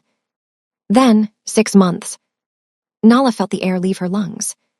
6 months, she repeated flatly. "So when I was sitting in your office, working late nights, thinking we were, what, becoming closer, you were already planning to imprison me." "I was planning to save you." "That's the same thing to you, isn't it?" Nala's voice rose. "Saving me, imprisoning me, you don't see a difference because in your world, control and protection are identical." "In my world, they have to be." Ha-jun's voice was hard now, defensive. "Do you think I wanted this? You think I enjoyed planning your death, arranging the explosion, bribing the coroner, watching your mother's grief on the news? Then why did you do it?" "Because the alternative was watching you actually die." He stood abruptly, packing. "Because I got the intelligence report 6 months ago and spent every day since then trying to find another solution. Any other solution. And there wasn't one. You could have told me, let me decide. You would have left Seoul, gone back to America, and they would have followed you." Ha-jun turned to face her. "The contract wasn't limited to Korea, Nala. It was international. They had teams in 3 countries waiting to move the moment you showed up." Nala's blood ran cold. 3 countries. Seoul, New York, and London. Wherever you ran, they would have been there. And this is where it gets truly terrifying, because Nala thought if she just left Seoul, she'd be safe. Thought distance would protect her. But Ha-jun is telling her that the threat was global, that there was nowhere she could have run that they wouldn't have found her. And I don't know if he's telling the truth or if this is manipulation to make her feel like she had no choice. Like his choice was the only choice. And that ambiguity, that not knowing if you're being saved or manipulated, that's its own form of torture. "Show me the intelligence report," Nala demanded. "All of it, not just the methodology section. I want to see everything." "Nala, if you expect me to believe that this," she gestured around the apartment, "was necessary, then I need to see proof. Real proof. Not just a few pages designed to scare me into compliance." Ha-jun studied her face for a long moment. "You won't sleep for a week after reading it." "I'm not sleeping now anyway." He pulled out his phone, hesitated one more time, then handed it to her. "The full file is in the secure folder. Password is your mother's birthday." That detail, that he'd used her mother's birthday as a password, felt like both intimacy and violation. Nala took the phone with shaking hands.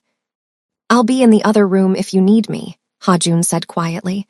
"And Nala, I meant what I said. You won't be able to unknow what's in there." "I need to know anyway." He left. Nala opened the folder. "Have you ever stood at the edge of something and known, really known, that once you step forward, you can't go back? That's where Nala is right now. She's about to see proof of how close she came to a horrible death. And part of me wants to tell her not to look, to preserve the uncertainty. Because uncertainty leaves room for hope. Hope that maybe Ha-jun exaggerated, maybe it wasn't that bad, maybe she could have survived another way. But once she sees the truth, that hope dies. And sometimes hope is all that keeps us going, even when it's based on lies. The file was 247 pages long. Nala read every single one. 2 hours later, Ha-jun heard something crash in the bedroom. He was there in seconds. Nala was on the floor. Ha-jun's phone shattered against the wall, vomit in the wastebasket beside her, her whole body shaking so violently she looked like she was convulsing. "Don't touch me," she gasped when he moved toward her. "Don't, I can't." But he knelt beside her anyway, not touching, just there. "Breathe, Nala, just breathe." They were going to, she couldn't finish, couldn't say out loud what she'd read. "I know. My mother, they had a plan for my mother." "I know," Ha-jun's voice was wrecked. "That's why I sent her a security detail she doesn't know about, why I'm paying for her mortgage, her bills, everything. So she never has to worry about money, never has to put herself in a vulnerable position." Nala looked up at him with red-rimmed eyes. "You've been taking care of my mother." "For 6 months, since I first learned about the contract." "Why didn't you tell me?" "Because you would have asked questions. I couldn't answer without revealing the threat. And this is what makes this so impossible to process. Because Ha-jun kidnapped Nala, faked her death, destroyed her life. Those are facts, but he's also been protecting her mother, making sure she's financially secure while she grieves. Those are also facts. So what do you do with that information? How do you hate someone who's simultaneously destroying you and saving the people you love? How do you process that level of moral complexity? You can't. Your brain just breaks trying to hold both truths at the same time. "The file said there were 3 suspects," Nala whispered. 3 people close to me who might have commissioned the contract." "Yes. My replacement, David something." "David Chen, not his real name. We're still trying to identify him." "The woman from the coffee shop, Maya." Ha-jun nodded.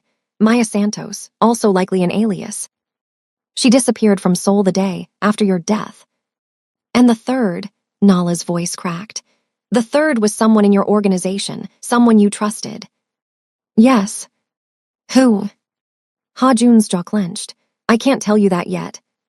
"Why not?" "Because if I'm wrong, if I accuse the wrong person, I tip off the real traitor. And then we're both dead."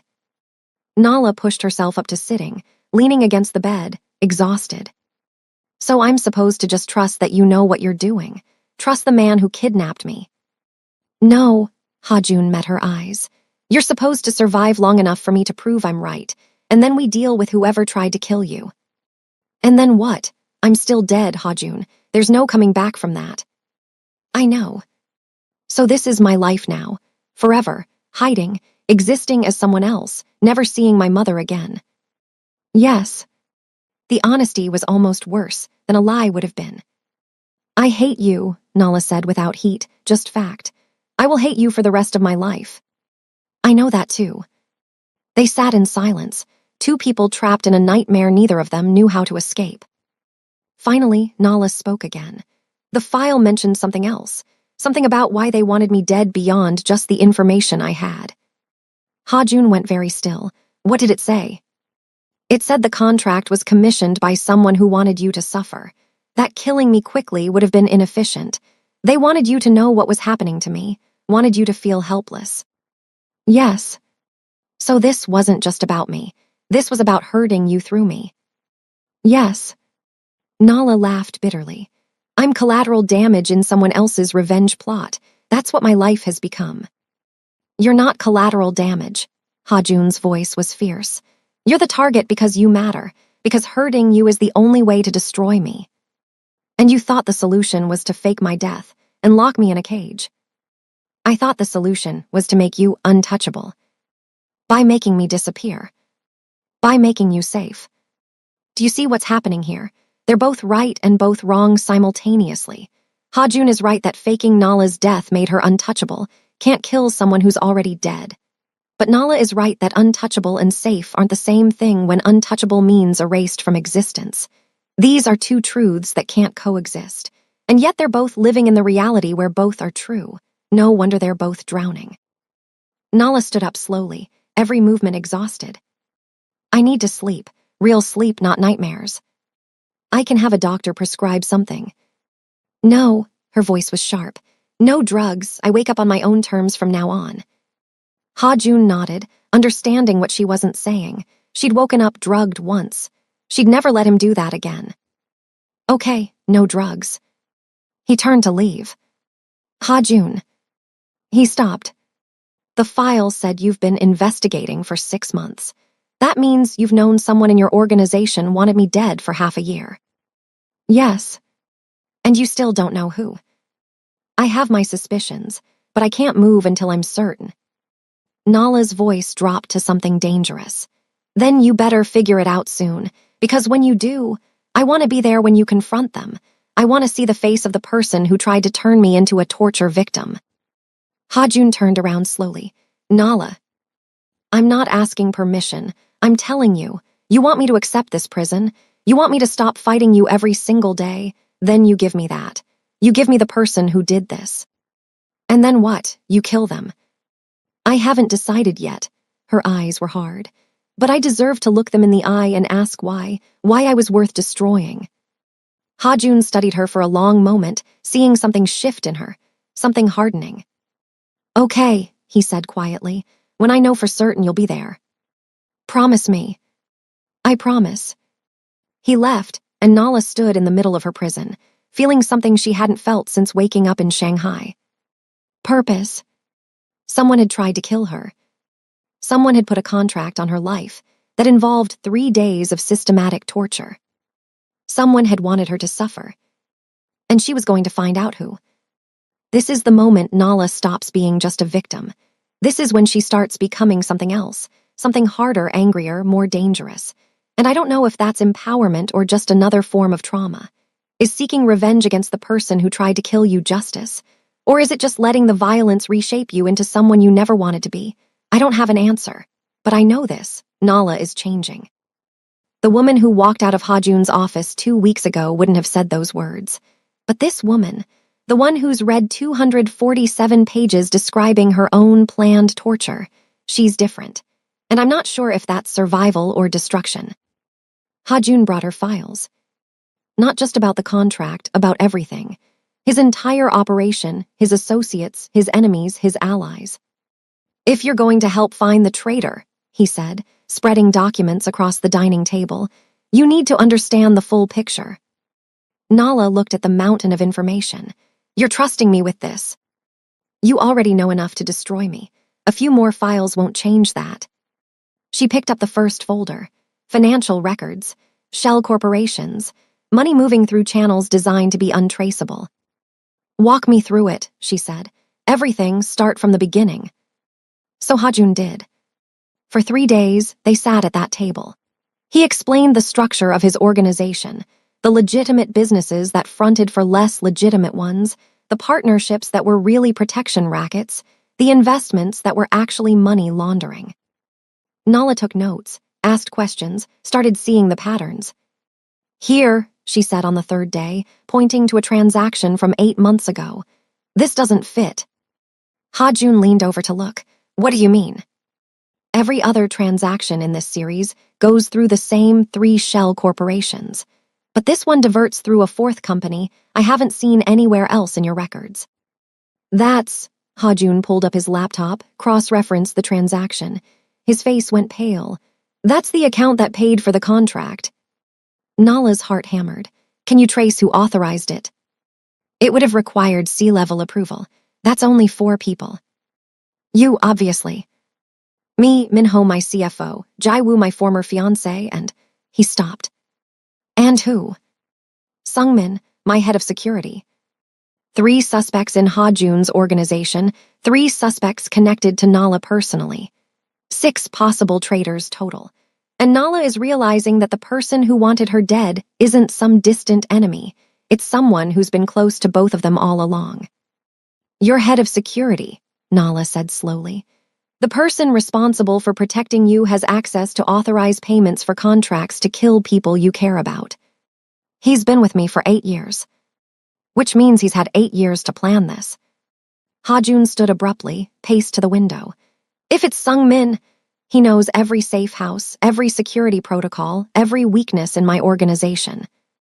Then we need to be very careful how we investigate him. Ha-Jun turned to look at her. You promised I could be there when you confronted whoever did this. That means I'm involved now, fully involved. Ha-jun was quiet for a moment. Then, okay, but we do this smart. No direct confrontation until we have irrefutable proof. Agreed, so how do we get that proof? They spent the next week building a case. Nala went through 8 years of financial records, looking for patterns, anomalies, anything that connected Sungmin to the contract. Ha-jun pulled surveillance footage, phone records, meeting logs. They worked side by side, 12-hour days, falling into a rhythm that felt disturbingly like their old dynamic, except now the stakes were Nala's life instead of just business deals. Here, Nala said one evening, her eyes burning from staring at spreadsheets. Look at this. She pulled up 2 documents side by side. This is the payment for the contract, authorized 6 months ago. Right. And this is a payment to the same account from 2 years ago. Much smaller amount, but same routing numbers. Ha-jun leaned in closer. What was the 2-year payment for? According to your records, routine security consultation fees. Sungmin handles those. Exactly, which means whoever received that payment 2 years ago has a long-standing relationship with your head of security. Ha-jun pulled up the recipient information, ran it through his identification software. A photo appeared on screen. David Chen, Nala's replacement. Oh my God, Nala whispered. They've been working together for 2 years. Sungmin planted David in my organization, waited for you to resign, positioned him to take your place. And when I quit before David was fully integrated, they had to accelerate the plan, had to eliminate me before I could leave Seoul entirely. They stared at each other, the pieces finally clicking into place. It's not just one traitor, Nala said. It's a network. Sungmin is the inside man, David is the replacement, and Maya, Ha-jun finished. The friend who appeared 6 months before you resigned, who asked questions about your work, your schedule, your vulnerabilities. She was gathering intelligence for the contract.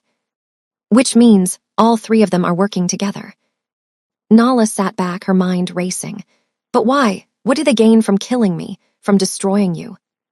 I don't know yet, but we're going to find out. Ha-jun pulled out his phone, made a call. Who are you calling?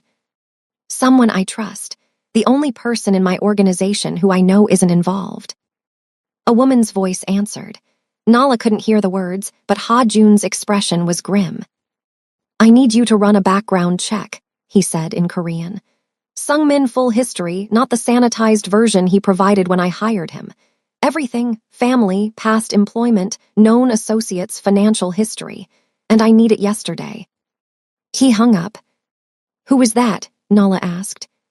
My sister. She handles intelligence for the legitimate side of my business. If anyone can find Sungmin's secrets, it's her. You have a sister. Half-sister, different mothers. She stayed out of the darker aspects of what I do, but she has resources. Nala processed this new information. Does she know about me?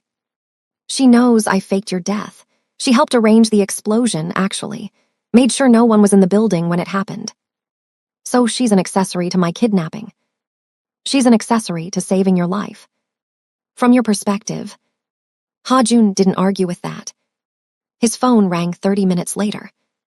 The conversation was in rapid Korean, too fast for Nala to follow completely, but she caught enough. Family connection, sister, 5 years ago, killed. Ha-jun's face went ashen. He hung up, sat down heavily. What? Nala demanded. What did she find? Sungmin had a sister, younger. She died 5 years ago. How? She was killed in a territorial dispute.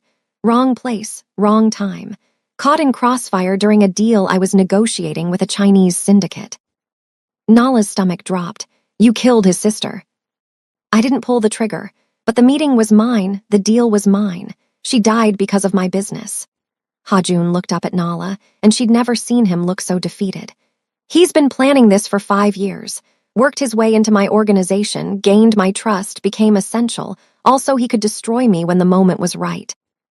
And that moment was when he realized you cared about me. Yes, killing me would have been too quick, too merciful.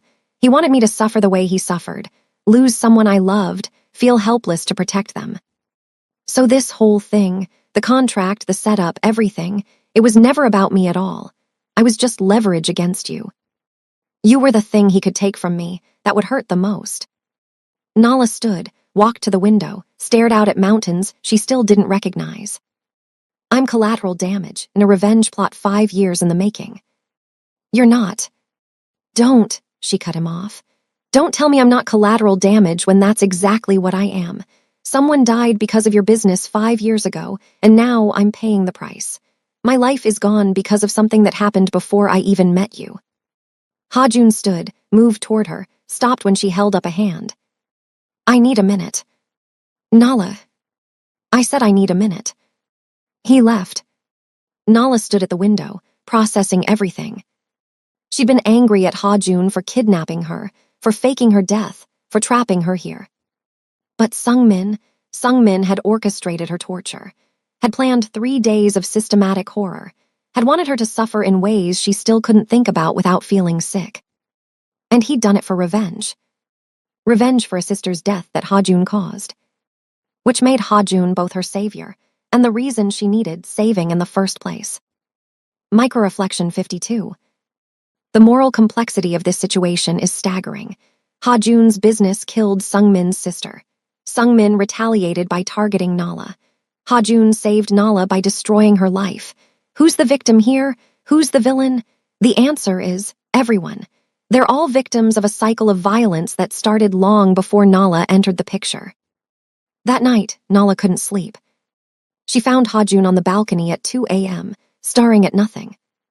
Tell me about her, Nala said. Sungmin's sister. Ha-Jun didn't look at her. Her name was Sung-hee. She was 23, kindergarten teacher, had nothing to do with my world. What happened? The Chinese syndicate and I were negotiating territory rights. The meeting was supposed to be in an empty warehouse, but Sung-hee's kindergarten class was on a field trip nearby, and she went into the warehouse looking for a bathroom. He paused. The shooting started. She was caught in the crossfire, dead before the ambulance arrived. And Sungmin. He was already working for me, had been for 3 years. I went to the hospital, paid for everything, apologized, set up a fund for her son. She had a son. Nephew. She was raising him after her brother-in-law died. Kid was 6 years old, lost his father and then his aunt within 2 years. Nala felt her chest tighten. Where is he now? I've been paying for his schooling, his living expenses. Sungmin never said a word about it, never showed any resentment, just kept working for me, kept being loyal, kept being perfect. While planning your destruction. Yes. They stood in silence. Finally, Nala asked the question that had been building since this revelation. Do you blame him for wanting revenge? Ha-Jun turned to look at her, surprised. What? His sister died because of your business. You said yourself you were responsible. So do you blame him for wanting you to suffer the way he suffered? Ha-Jun stopped, considered. No, I don't blame him for wanting revenge. I blame him for targeting you instead of me. But that's the point, isn't it? Killing you would have been too easy. He wanted you to live with loss the way he lives with it every day. That doesn't justify what he planned to do to you. I'm not saying it justifies it. I'm asking if you understand it. Ha-Jun was quiet for a long moment. Yes, he finally said. I understand it, which is why I can't kill him when we confront him. Nala's eyes widened. What? If I kill Sungmin, his nephew loses another family member. That kid has already lost his father and his aunt because of me. I won't make him lose his uncle too. So what, you just let Sungmin go, after everything he planned to do to me? No, I dismantle his network. Make sure he can never hurt anyone again, and then I send him somewhere far away where he can still support his nephew. That's mercy he didn't show me. I know, but someone has to break the cycle. Ha-Jun's voice was heavy. If I kill Sungmin, that kid grows up and comes after me in 20 years. Then I have to kill him and the violence never ends. Someone has to choose to stop. Nala stared at him. You're serious? Yes. You're going to show mercy to the man who commissioned my torture. Yes. Why? Because you were right. I'm responsible for Sung-hee's death, which makes me responsible for everything that came after. The revenge, the contract, your suffering, all of it traces back to my choices. He looked at her. I can't undo those choices, but I can choose not to create another orphan. I want to meet him, Nala said suddenly. Sung-min. No, the nephew. The kid who lost everything because of the violence in your world. Ha-jun's expression shifted to something like pain. You can't. Why not? Because you're dead, Nala. His voice was flat, stating an unbearable fact. Dead people don't meet children in soul. Dead people don't exist. The reality hit her like a physical blow. She'd been so focused on the investigation, on finding the traitor, on having purpose, that she'd forgotten for a moment. She was a ghost. She couldn't go anywhere, couldn't meet anyone, couldn't exist in the world she used to inhabit. Right, she said quietly. Of course, I'm dead. Ha-jun watched her process this, saw the moment it really sank in. I can show you pictures, he offered. Video of my visits, you can see who we're protecting. It's not the same. I know. Nala walked back inside, suddenly exhausted. So I just have to take your word for it. Trust that showing mercy to Sung-min is the right choice when I can't even verify the story for myself. Yes.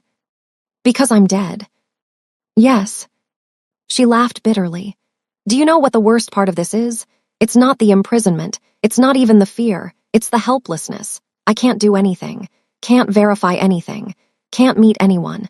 Can't make my own choices. I'm completely dependent on you for every piece of information, every decision, every tiny scrap of agency. I know. Stop saying that, Nala's voice rose. Stop saying I know like acknowledging my suffering makes it better. What do you want me to say? I want you to admit that you made me helpless, that you took a competent, independent woman and turned her into someone who can't even leave this apartment without your permission. Ha-jun's jaw tightened. I admit it. Every day I live with what I did to you, but I don't know how to fix it, Nala. I don't know how to give you agency back when the world thinks you're dead. Then maybe you shouldn't have killed me. The words hung between them, sharp and final. Ha-jun stood. I'm going back to Seoul tomorrow. I need to arrange the confrontation with Sung-min. I'll be gone for 3 days. Fine. There's food in the kitchen. The Wi-Fi is still blocked, but you can watch streaming services. I've left cash in the drawer if you need. I don't need anything from you. He paused at the door. There's a phone in the safe. Emergency only.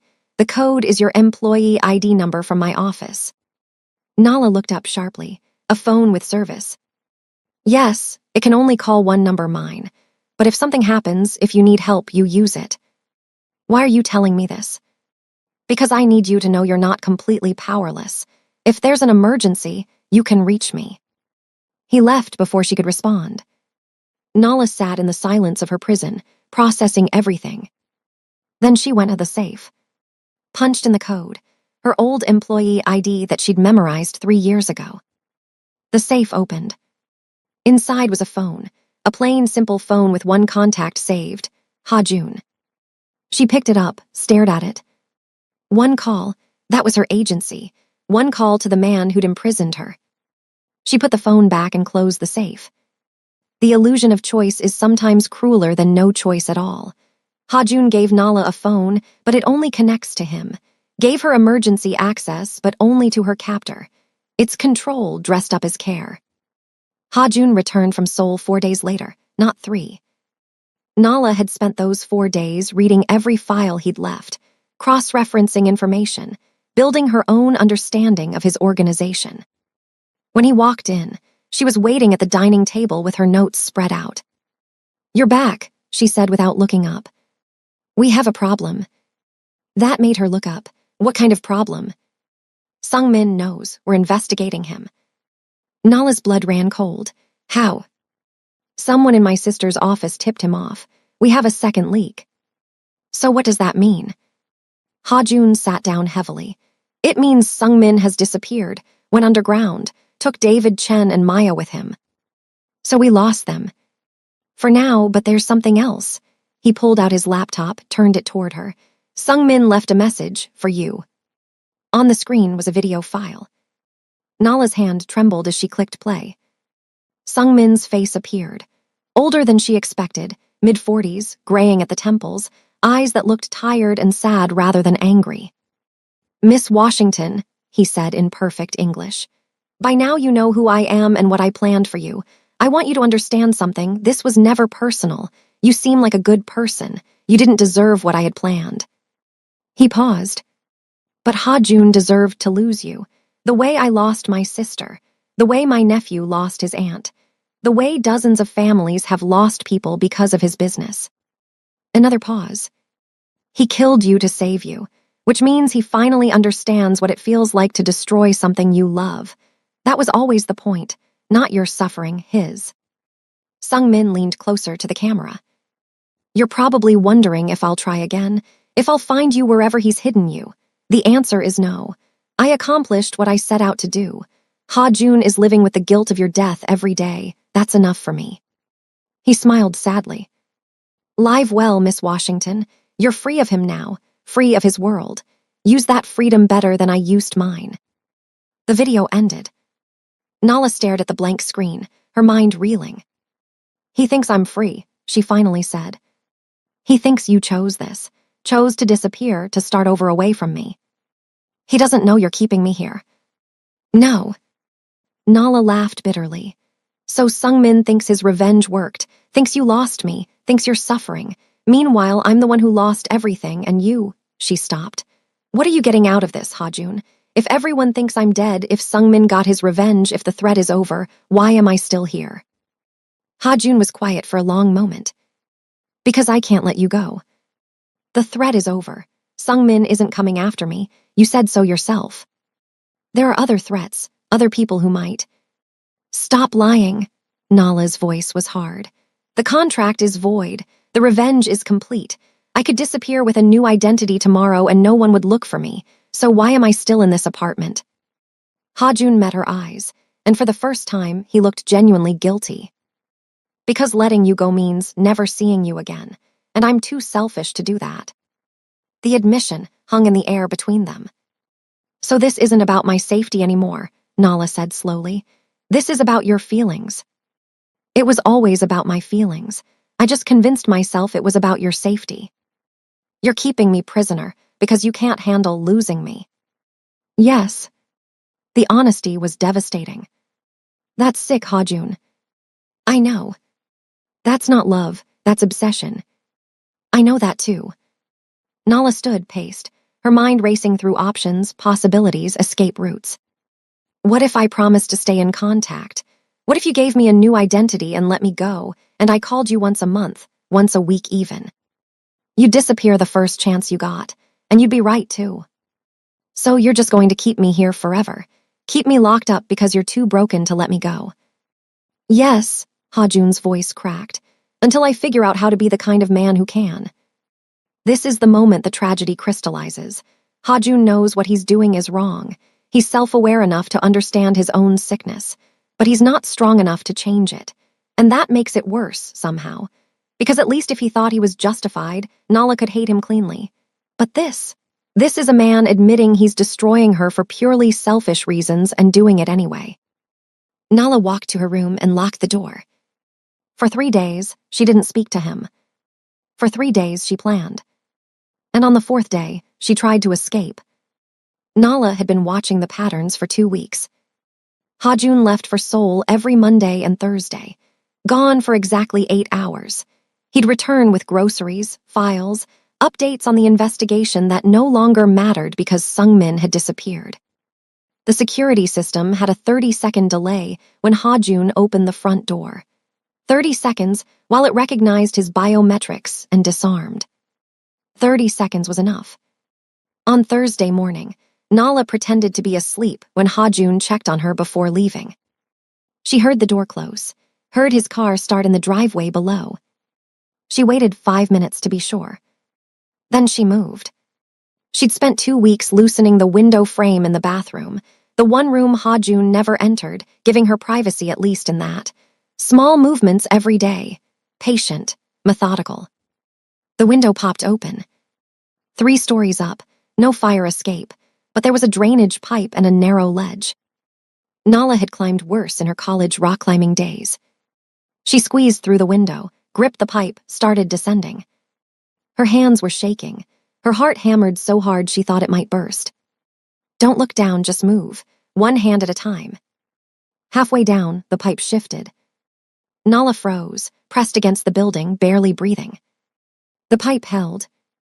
She kept going. Her feet hit the ground, and for the first time in 3 weeks, she was outside. The property was surrounded by forest, mountains in the distance, no other buildings visible. Nala ran. She had no phone, no money, no idea where she was, but she ran anyway because staying was death and running was at least a chance. The forest was thick, branches whipping her face, roots threatening to trip her with every step. She ran for 20 minutes before she heard it. A helicopter. Of course Hajun has tracking. Of course he has fail-safes. Men like him don't leave anything to chance. But Nala had to try anyway, because trying meant she still had fight left in her. That's what survival looks like, not success, just refusal to give up. The helicopter circled overhead, searchlight cutting through the trees even though it was midday. Nala kept running, lungs burning, legs screaming. She burst out of the forest onto a road. Empty, rural, nothing but mountains and trees in both directions. She chose left and ran. A black SUV appeared in the distance, heading toward her. Nala waved her arms frantically. Help, please help me. The SUV slowed. The window rolled down. Hajun's face appeared. Get in the car, Nala. No, she backed away. No, I'm not going back. There's another car coming from the other direction. You have 30 seconds to get in this car willingly, or my men will put you in it by force. Your choice. Nala looked behind her. Another SUV was indeed approaching fast. She was trapped. She got in the car. They rode in silence for 10 minutes. Then Hajun spoke, his voice carefully controlled. How did you get out? The bathroom window. The frame was tampered with. Obviously. How long have you been planning this? Since the moment you admitted you're keeping me here for selfish reasons. Hajun's jaw tightened. You could have been hurt, that pipe could have given way, you could have fallen. Better to die trying to escape than live as your prisoner. He pulled the car over abruptly, turned to face her. You mean that? Yes. You'd rather die than stay with me. Yes. Something in Hajun's expression cracked. Not anger, something deeper, something that looked like despair. I can't let you die, Nala. I can't exist in a world where you don't. Then you're going to have to live in a world where I hate you, because that's what you've chosen. They stared at each other, two people trapped in an impossible situation, neither knew how to escape. Finally, Hajun spoke.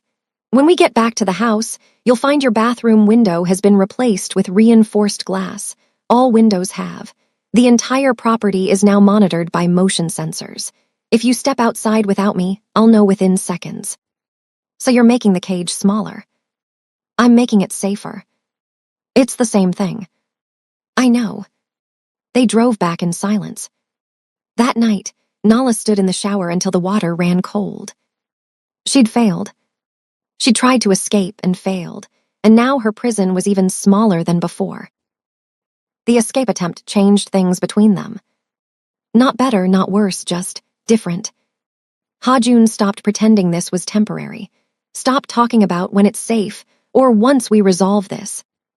Nala stopped pretending she was leaving. Stopped planning escapes she knew wouldn't work. They existed in a strange equilibrium. Two people trapped together, neither willing to name what they were becoming. I'm going to Seoul tomorrow, Hajun said over dinner 3 months after the escape attempt. Meeting with my sister. She has new intel on Sungmin's network. Okay. I'll be back by evening. Okay. He paused. You're very agreeable lately. I'm tired of fighting. That's not the same as accepting. Nala looked up from her plate. No, it's not, but it's all I have left. This is what long-term captivity does. It doesn't make you accept your situation, it exhausts you until you stop resisting. And from the outside, that looks the same as acceptance. But internally, Nala is just surviving, one day at a time. That's not peace. That's just exhaustion winning. It happened on a Tuesday. Ha-jun had gone to Seoul for a meeting, due back at 6 p.m. Nala was reading in the living room when she heard it. Glass breaking from the back of the house. Her blood went cold. Someone was inside. She ran to the bedroom, grabbed the phone Ha-jun had left her, started dialing. The bedroom door burst open. Two men, Asian, professional, moving with the precision of trained operatives. "Nala Washington," one said in English, "you're supposed to be dead." Her finger hit call on the phone. The man lunged. Nala threw the phone at him, ran for the bathroom, slammed the door, locked it. Stupid, she'd trapped herself. The door shook as they kicked it, once, twice. On the third kick, it splintered. Nala grabbed the only weapon she had, a heavy ceramic toilet tank lid. The first man came through the door. She swung. The lid connected with his skull with a sickening crack. He dropped. The second man grabbed her from behind, arm around her throat, cutting off air. "Sungmin sends his regards," he hissed in her ear. "Turns out you weren't as dead as everyone thought." Nala's vision started to blur. She was going to pass out, going to die. Her hand found the broken ceramic, a sharp shard where the lid had cracked. She drove it backward into his thigh. He screamed, loosened his grip. Nala twisted, brought the shard up, aimed for center mass like some survival instinct she didn't know she had. The ceramic pierced his throat. Blood, so much blood. He fell, gurgling, hands at his throat, eyes wide with shock. Nala stumbled back, covered in blood that wasn't hers, watching him die. The first man was still unconscious. She could see his chest rising and falling, alive.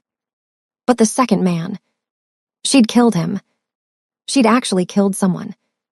Nala collapsed against the wall, shaking so violently she thought she might come apart. There's no way to prepare for taking a human life.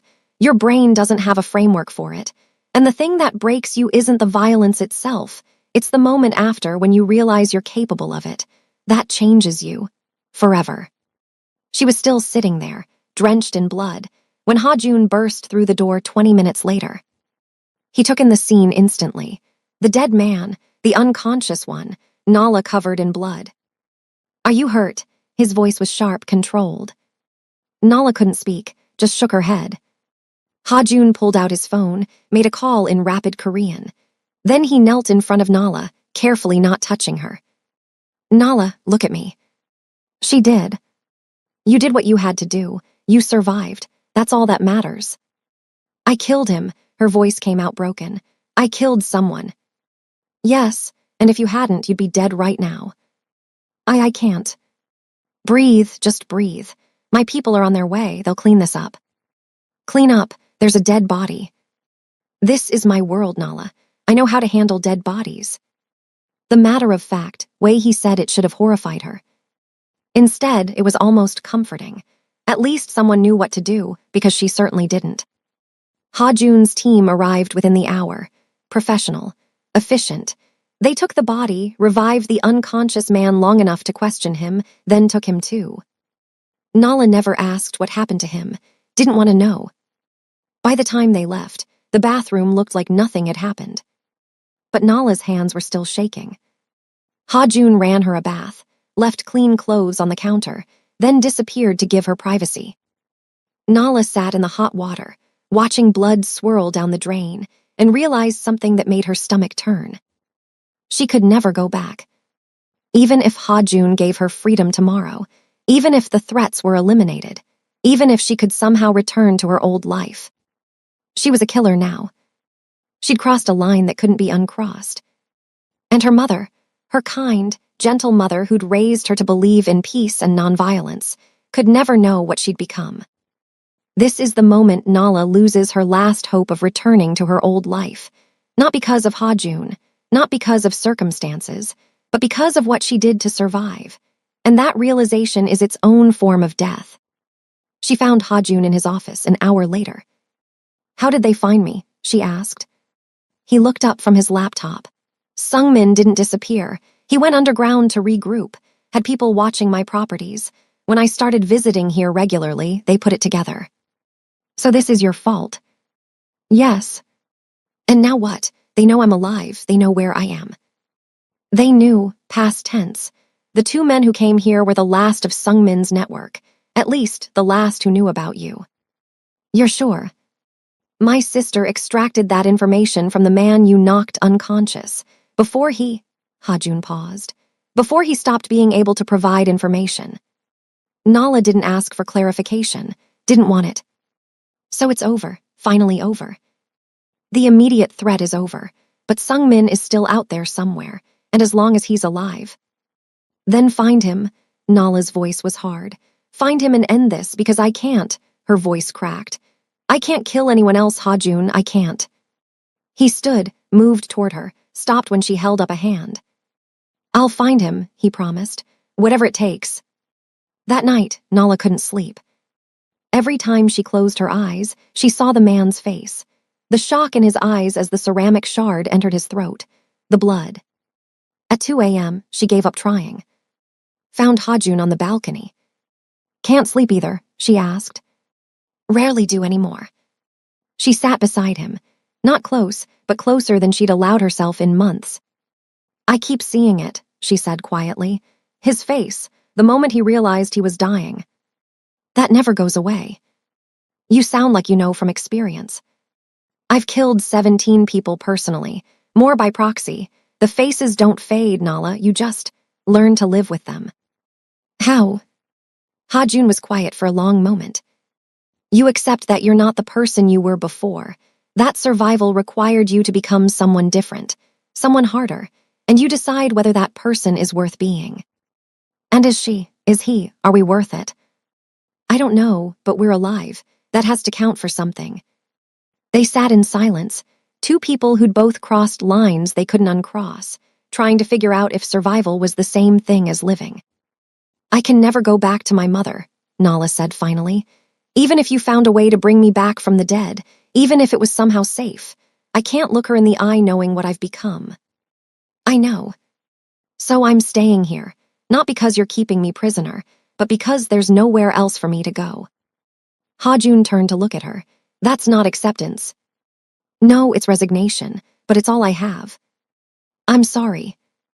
I know you are. That doesn't change anything. I know that too. And this is how captivity becomes permanent, not through locked doors, but through who you become while trapped.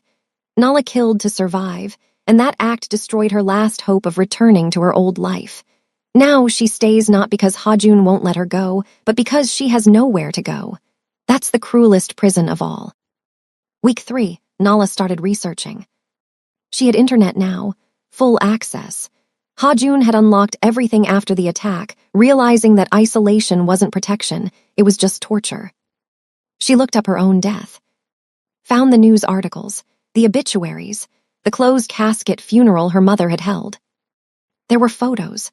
Her mother, aged 10 years and 6 months, standing by a grave that held nothing but a weighted box. Nala stared at the photos until her eyes burned. She'd done this. Or rather, Hajun had done this, but she was complicit now. She'd chosen to stay dead, chosen to let her mother grieve rather than risk exposure. Some choices aren't really choices. They're just the least terrible option among terrible options. She closed the browser and didn't look again. Week 5, Hajun came back. Nala heard the car in the driveway, watched him walk up to the house. He looked exhausted, thinner, like he'd been living on coffee and vengeance. Did you find him? She asked when he walked in. Yes. And? He's dead. Nala absorbed this. How? Does it matter? Yes. Hajun set down his bag, poured himself a drink. I found him in Busan, living under a new identity, working as a fucking accountant if you can believe it. And you just killed him. I confronted him first, asked him if he regretted what he'd planned for you. What did he say?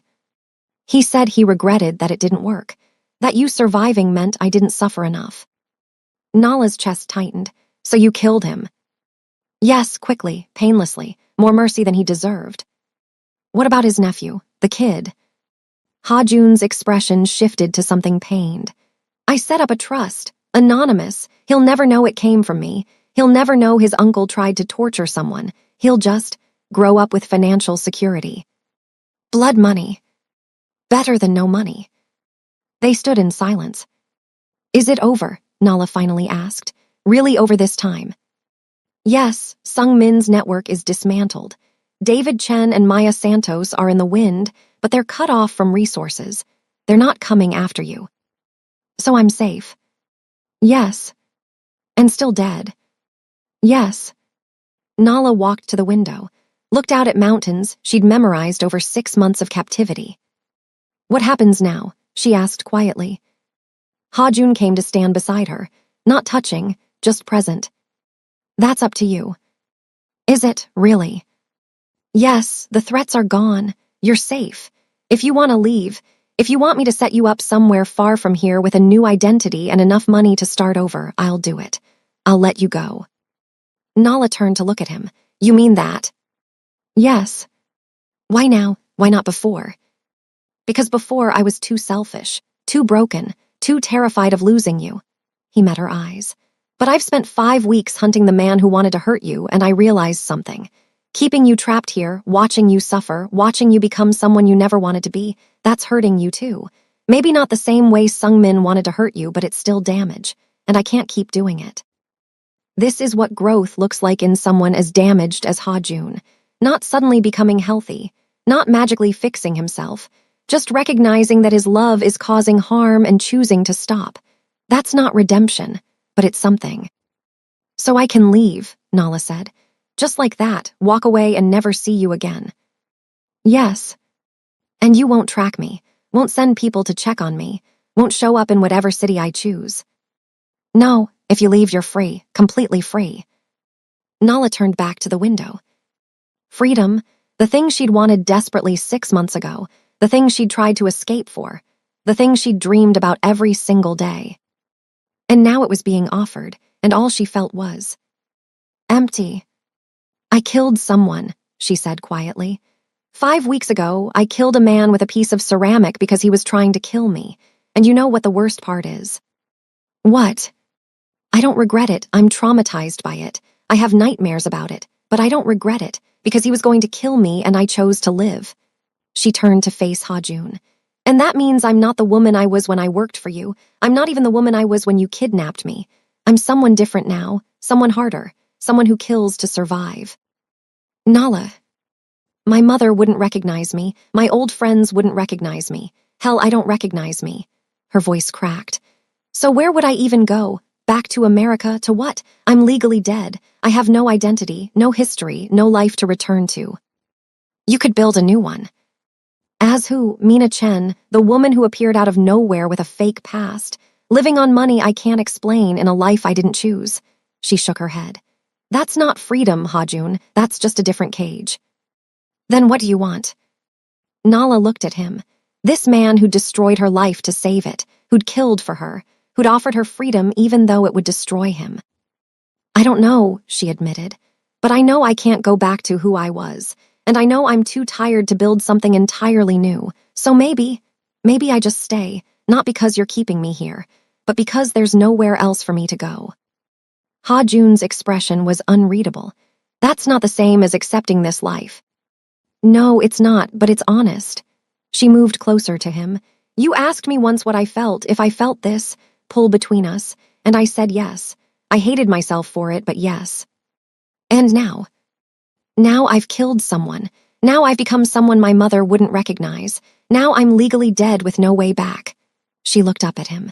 And the only person in the world who knows the truth about me, all of it, the good and the broken and the murderous, is you. Nala.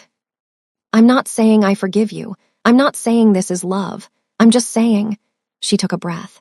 I'm saying I'm staying, not because I have to, but because staying with the person who knows the worst of you is easier than pretending to be someone else for the rest of your life. This isn't a happy ending. This isn't even a good ending. This is two broken people choosing each other not because it's right, but because all their other options are worse. That's not romance. That's trauma bonding. But maybe, when you're this deep in darkness, that's the only kind of connection possible. Ha-jun studied her face for a long moment. If you stay, things can't be like they were. I can't keep you locked in this house. I can't keep monitoring your every move. Then what can it be? Partners, equals. You help me transition the business fully legitimate. You're good at that, seeing the patterns, finding the problems. And I try to give you the closest thing to normal life we can manage. Normal life while I'm legally dead. Yes, that's impossible. Most things worth having are. Nala laughed bitterly. Is this worth having, this fucked up situation we're in? I don't know, but it's what we have. That's the saddest pitch I've ever heard. It's honest. And maybe that was enough. Maybe, after 6 months of lies and manipulation and impossible choices, honesty was the most they could offer each other. Okay, Nala said finally. I'll stay, but we set ground rules, real ones. Agreed. First, separate bedrooms, I'm not ready for. Whatever this is to become physical. Understood. Second, I have full access to everything. Your finances, your business, your operations. No more secrets. Done. Third, if I ever change my mind, if I wake up one day and can't do this anymore, you let me go. No arguments, no guilt trips, you just let me go. Hajun hesitated on that one. Then, okay, but you have to promise me the same thing. If you can't do this anymore, you tell me. You don't just disappear one day. You tell me and we figure out the exit strategy together.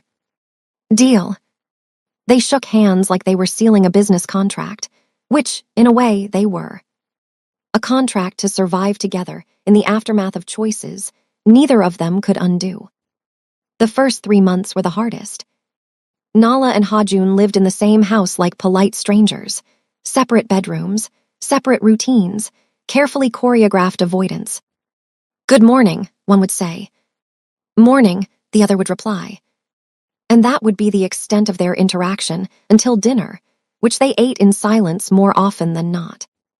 But slowly, painfully slowly, things shifted. It started with work.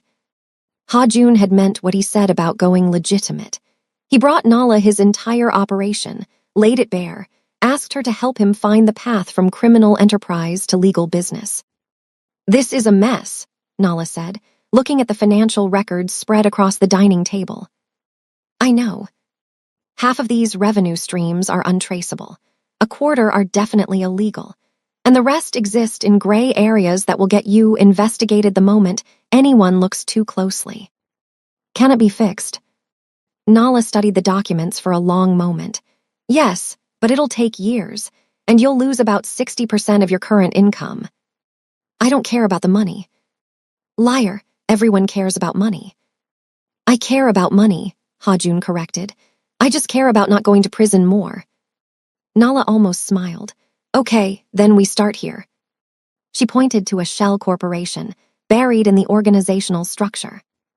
This company doesn't do anything except move money. We dissolve it, reroute the legitimate funds through proper channels, and cut ties with everything else. That'll alert people that I'm changing strategies. Good, let them be alerted. Let them know you're going clean. The ones who stay are the ones you can trust. The ones who leave were always going to betray you eventually. Ha-Jun looked at her with something like admiration. You're good at this. I have an MBA and 3 years of watching you destroy people's lives. I learned some things. They worked like that for weeks. Nala identifying problems, Ha-Jun implementing solutions. It was easier than dealing with their personal situation. Easier than acknowledging what they were becoming to each other. Work became their safe space. The place where they could interact without confronting the impossibility of their situation. It's easier to fix a corrupt business empire than to fix 2 broken people. So they focused on what they could control and ignored what they couldn't. 3 months in, Ha-Jun made dinner. Real dinner, not takeout, not something delivered by staff. He actually cooked. Nala walked into the kitchen to find him at the stove, looking mildly panicked. What are you doing? She asked. Attempting jjigae, my mother's recipe, emphasis on attempting. You cook. I used to, before I became the kind of person who had people to do everything for me. He stirred the pot, thought maybe it was time to remember how. Nala sat at the kitchen counter, watching him move around the space with surprising competence. Why now? Because we've been living like roommates who tolerate each other, and I thought, maybe we could try being people who actually coexist. That's a low bar. It's an honest one. The J-Jiggy was actually good. Not great, but good.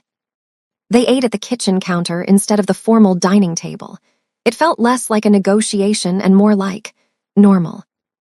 Thank you, Nala said when they finished. For cooking, for trying. Thank you for staying. I didn't really have a choice. You did. You chose this over the alternatives. That counts. They cleaned up together, in companionable silence.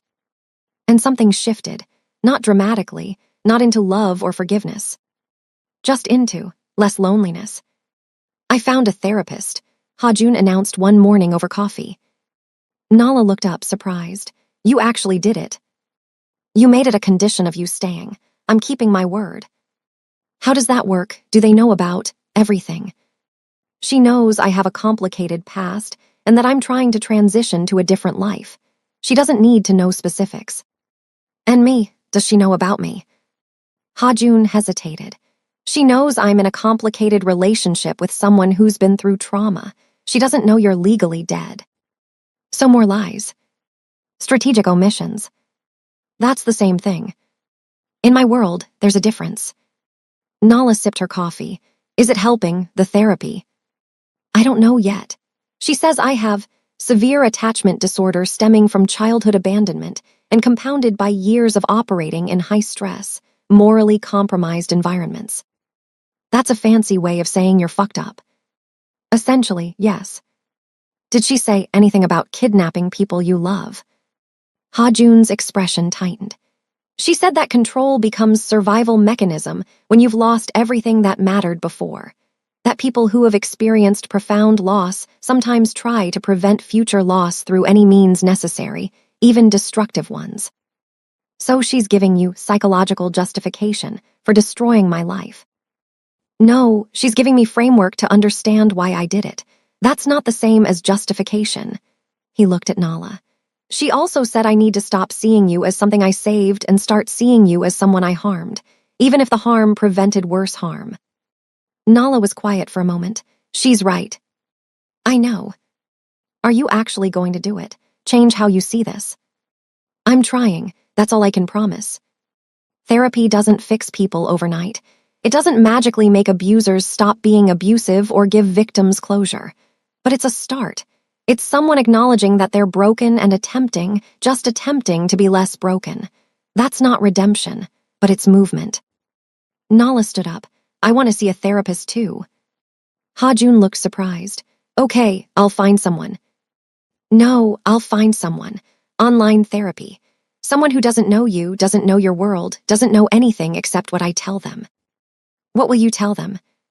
That I'm a dead woman trying to figure out how to live anyway. She walked away before he could respond. Nala's 30th birthday fell on a Tuesday. She didn't mention it, didn't expect Hajun to know or care. But when she woke up, there was a package outside her bedroom door. Inside, a photo album. Not just any photo album, her life before. Pictures from her childhood, her college graduation, her first day at various jobs. Pictures she thought were lost when Hajun faked her death. And a note, I had my sister recover these from your old apartment before it was cleared out. You shouldn't have to forget who you were just because of who you've become. Nala sat on her bed, flipping through the album, and cried for the first time since killing that man 6 months ago. Not sad tears, not exactly happy tears either. Just release. She found Hajun in his office. Thank you, she said from the doorway, for the album. He looked up. You remembered your birthday. You remembered my birthday. I remember everything about you. That's part of the problem. Nala walked in, sat down across from him. Why did you really give me this? Because you said you didn't know who you were anymore. I thought, maybe remembering who you were could help you figure out who you're becoming. And who am I becoming? Hajun studied her face. I don't know, but I want to find out. That evening, Hajun made dinner again. Jollof rice. Her mother's recipe that he'd somehow learned years ago. They ate, and for the first time since Nala had died, she actually laughed. Just once, at something stupid Hajun said about his terrible cooking skills. But it was real laughter. And they both noticed. "We're going to be okay," Hajun said quietly. "Eventually, maybe not normal, maybe not healthy, but okay. That's still a low bar. It's progress." And maybe it was. 1 year after the attack that had killed a man by Nala's hand, they finally talked about it. Really talked about it. They were on the balcony, late night, the pattern they'd fallen into when words came easier in darkness. "I still see his face," Nala said. "The man I killed, every night when I close my eyes." "Does it get better?" "A little. My therapist says trauma fades but doesn't disappear. You just learn to carry it differently." Hajun was quiet for a moment. "I'm sorry you had to do that. Kill someone, become someone capable of that." "Are you really sorry?" "Yes, but I'm also grateful you survived. Those two feelings exist simultaneously, and I don't know how to reconcile them." Nala turned to look at him. "Do you regret it, all of it? Faking my death, bringing me here, keeping me when you should have let me go?" Hajun didn't answer immediately. "Then, I regret the pain I caused you. I regret that you had to kill someone. I regret that your mother thinks you're dead. I regret that you lost the life you were building. But I don't regret that you're alive. And I don't regret that you're here. Which makes me a selfish monster who's glad he destroyed someone he loves if it meant keeping them. That's the most honest thing you've ever said to me. You've earned honesty." They sat in silence. Finally, Nala spoke. "I don't forgive you. I don't know if I ever will." "I know. But I don't hate you anymore either. I don't know what I feel. It's somewhere between resentment and understanding, between anger and acceptance, between wanting to leave and choosing to stay." "Yes." Hajun reached out slowly, giving her time to pull away. She didn't. His hand covered hers on the railing. "That's enough," he said quietly. "That's more than I deserve." They stood like that, hands touching, two broken people who destroyed each other and somehow found a way to coexist in the rubble.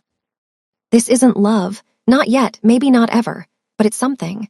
Connection forged in trauma, understanding built on shared darkness.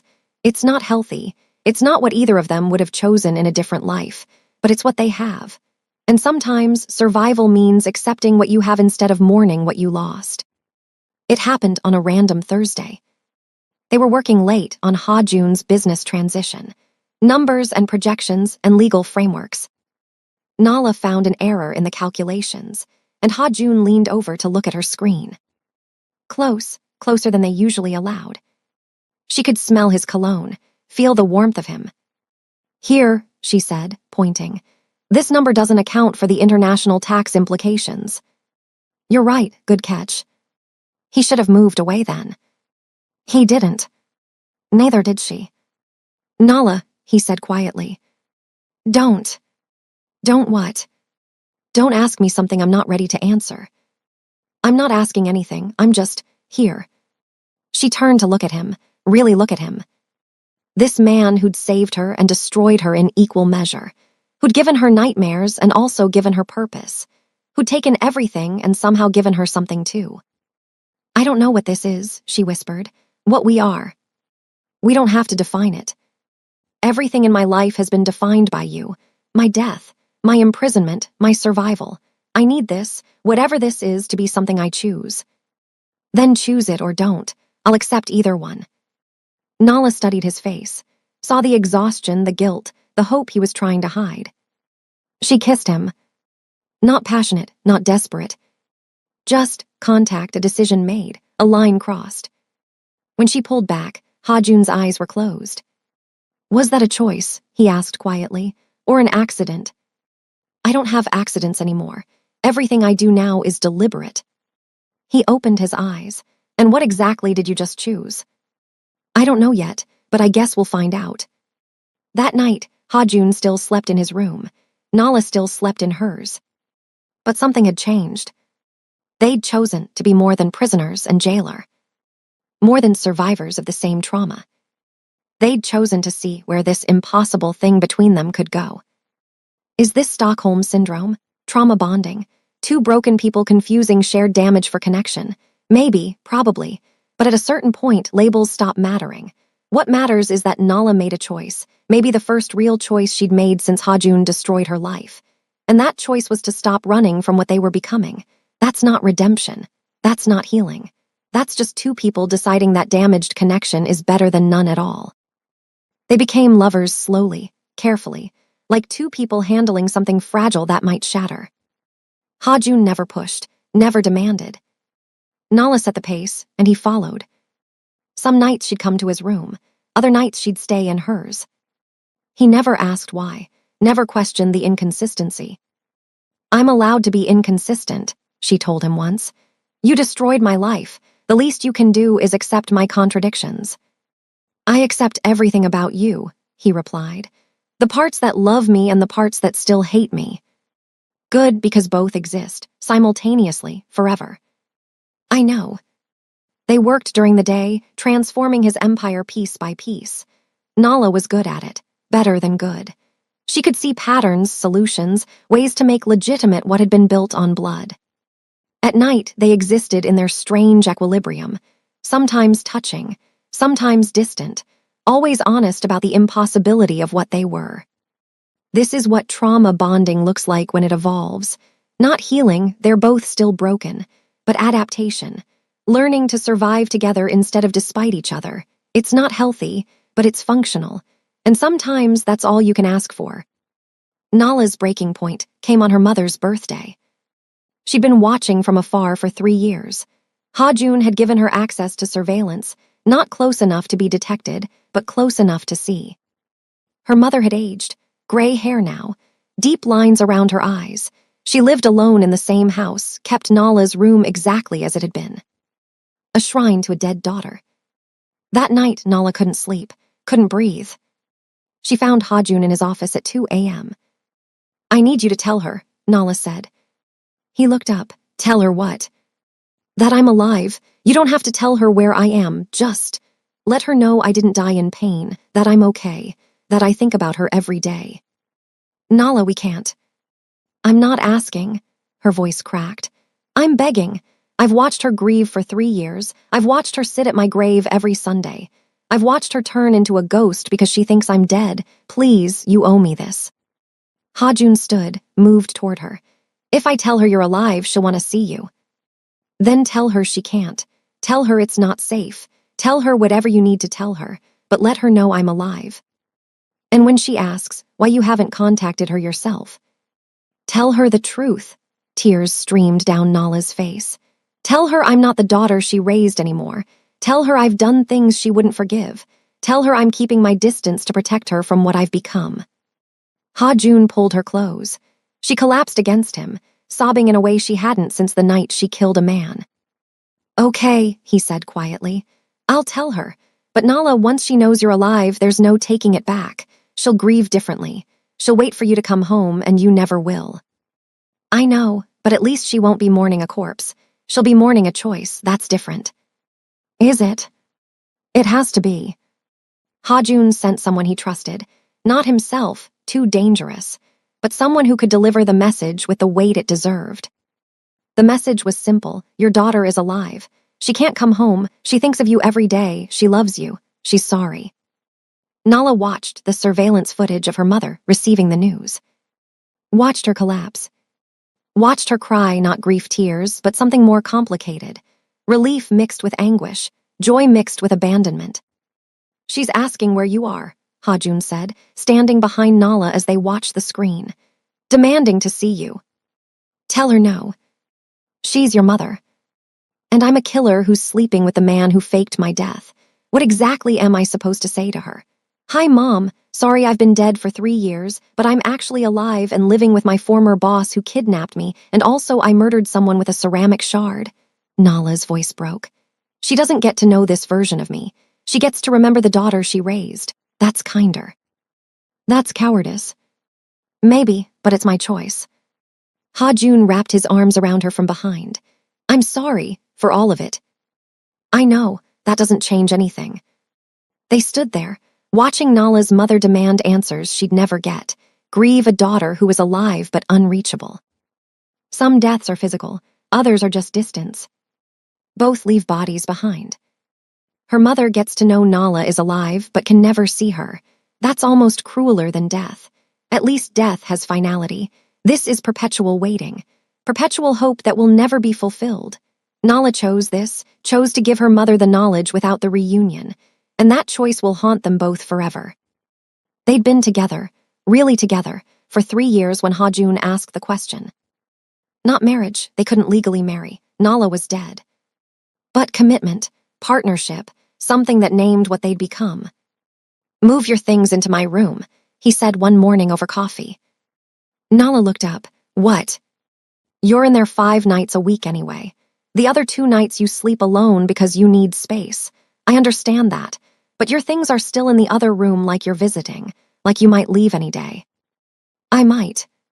"I know, but I don't think you will. And I think keeping separate rooms is you punishing both of us for something we've already survived." Nala set down her coffee. "This isn't a normal relationship, Hajun. I can't just move in with you like we're a regular couple." "We're not a regular couple. We're 2 people who destroyed each other and somehow built something anyway. That's worth acknowledging. By sharing a bedroom. By sharing a life, fully, not halfway." Nala studied his face. "If I do this, if I move my things, share your space, commit to this fucked up situation, you can't ever ask me to forgive you. You can't ever expect me to say what you did was okay. I'll never ask that. And you can't expect me to be grateful, can't expect me to perform happiness. I only expect you to be honest. Even when honest means telling you I still resent you. Especially then." Nala stood, walked to the window, looked out at mountains she now knew by name. 5 years. She'd been here 5 years. 5 years of captivity that had somehow transformed into something else. Not freedom, but partnership, understanding, a life built on rubble. "Okay," she said finally. "I'll move my things, but I keep the other room for when I need space." "Deal." That night, they shared a bed as permanent roommates instead of temporary visitors. And it felt like crossing another line they couldn't uncross. But they'd crossed so many already. What was one more? Nala's mother died on a Tuesday. Heart attack, quick, she didn't suffer. Hajun delivered the news as gently as possible. Nala heard the words but couldn't process them. "She's gone," she repeated numbly. "Yes. She died thinking I was alive somewhere, waiting for me to come home." "Yes. She waited 7 years for a reunion that was never going to happen." Hajun didn't respond. There was nothing to say. Nala stood, walked to their bedroom, closed the door. She didn't come out for 2 days. When she finally emerged, her eyes were empty. "I need you to know something," she said to Hajun. "What?" "I'll never forgive you.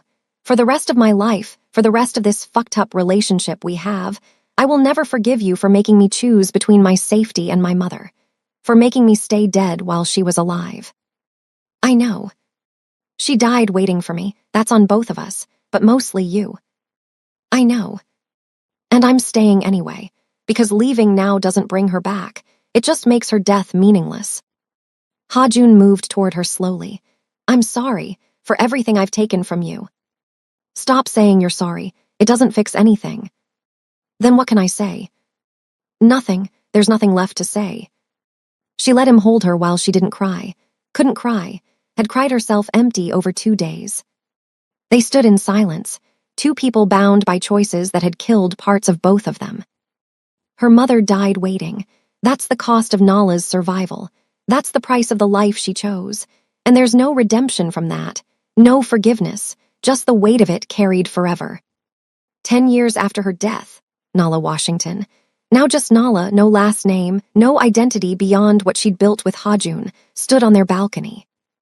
A different house now, one they'd chosen together, remote, beautiful, theirs. Hajun came up behind her, wrapped his arms around her waist.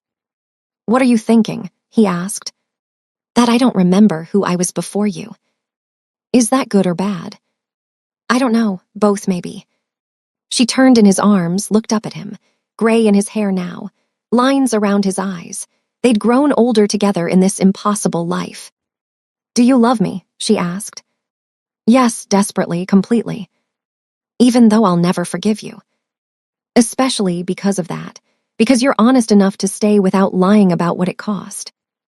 Nala rested her head against his chest. I think I love you too. In the most fucked up, complicated way possible.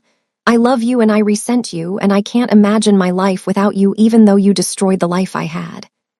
That's the most romantic thing you've ever said to me. It's the only romance we're capable of. Nala found out she was pregnant on a Wednesday morning. She stared at the test for 20 minutes, her mind blank with shock. A baby. She was carrying a baby in this life. This impossible, damaged life. When she told Hajun, he went pale. Are you sure? 3 tests, all positive.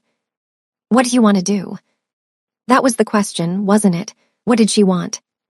I don't know, Nala said honestly. I don't know how to bring a child into this, into us, into a life where I'm legally dead and you're, you. We don't have to. If you don't want this, I'll support whatever you choose. Nala looked at him. Do you want it? Hajun was quiet for a long moment. I want whatever you want, but if you're asking if the idea of a child, our child, terrifies and amazes me in equal measure, yes. That's not an answer. It's the only honest one I have. Nala sat down heavily. A child means doctors, hospitals, records. How do we even do that when I don't legally exist? We figure it out. We figured out everything else. Everything else didn't involve an innocent life. No, it involved yours, and we survived that. Bringing a child into a situation this broken seems impossible.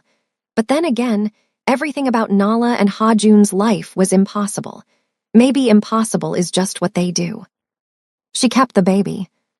They hired a private doctor, someone Hajun trusted, someone who asked no questions about Nala's lack of legal identity. 9 months later, on a spring morning, Nala gave birth to a son. They named him James, after no one, a name that was just his own. James grew up in the mountains, in a house with 2 parents who loved him fiercely and complicated. He learned 3 languages before he was 5, learned to read people the way his mother did, learned strategy the way his father did. But mostly, he learned that his family was different. Why don't I go to school? He asked at 6. Because we teach you better than any school could, Nala replied. Why don't I have friends? Because we live far from the city, but you'll have friends when you're older. Why doesn't Mommy have a last name? That one was harder. Because sometimes people choose to leave their old names behind, Hajun said carefully. Your mother chose to be just Nala, that's enough. James accepted these answers because children do, because they don't know yet that abnormal isn't normal. But Nala saw the questions forming, saw her son starting to understand that their life wasn't like other lives. We need to tell him something, she said to Hajun when James was 8. Some version of the truth, before he figures it out himself. What version? That I disappeared from my old life, that his father helped me start over, that we built this life together and it's complicated but it's real. And when he asks why you disappeared, we tell him the truth, that I was in danger, that his father saved me. We just leave out the parts about kidnapping and fake deaths and murder. That's a lot to leave out. He's 8. He doesn't need the full darkness yet. So they told James a sanitized version. His mother had been in danger. His father had protected her. They'd fallen in love in complicated circumstances. James listened with his 2 old eyes and said, So we're in hiding. We're in safety, Nala corrected. That's the same thing. Yes, she admitted. I suppose it is. James was 15 when he first asked to leave. I want to see the world, he said. Real cities, real people, not just this mountain and the occasional trip to Shanghai. It's not safe, Hajun said automatically. Nothing is ever safe. You taught me that. James looked at his father. You also taught me that calculated risks are how you build empires, so let me take a calculated risk. Nala almost smiled despite herself. Their son arguing with logic learned from his own father. Where do you want to go? She asked. Seoul, I want to see where you came from, both of you. Seoul is complicated, Hajun said carefully. Everything in our life is complicated. At least be honest about why you don't want me there. Hajun and Nala exchanged a look. Because Seoul is where your mother died, Hajun finally said. Officially, and if the wrong people see a teenage boy who looks like me with a woman who looks like her, questions get asked. So I go alone, just me. I'll use a different last name, I'll be careful. No. Dad. I said no, James. Their son looked at his mother. Mom. Nala saw herself in his eyes, the need for freedom, the desperation to see beyond the cage, even a comfortable one. Let him go, she said quietly. Nala. He's right. We can't keep him here forever. He needs to see the world before he decides if this life is the one he wants. He's 15. I was 27 when you destroyed my life. At least he gets a choice at 15. The words hung heavy between them. James looked between his parents, sensing the old wound being reopened. I didn't mean to cause a fight, he said quietly. You didn't, Nala assured him. Your father and I have old fights that never really end. This just reminded us of one of them. James turned 18 and made his decision. I'm leaving, he announced over dinner. Not forever, but I need to live my own life, build my own identity, figure out who I am when I'm not just your son. Where will you go? Nala asked, her voice steady even though her heart was breaking. London. I got accepted to university there, business and international relations. When do you leave? 3 weeks. Hajun said nothing, just stared at his plate. After dinner, Nala found him in his office, staring at nothing. He's leaving, Hajun said flatly. Yes. Because I taught him to calculate risks, and you taught him to value freedom. Yes. So we built him too well. Nala sat beside him. We built him exactly right. He's smart, capable, independent. He's everything we hoped he'd be. I don't want him to go. I know, neither do I, but we have to let him. Why? Because keeping him here when he wants to leave would make us know better then. She stopped.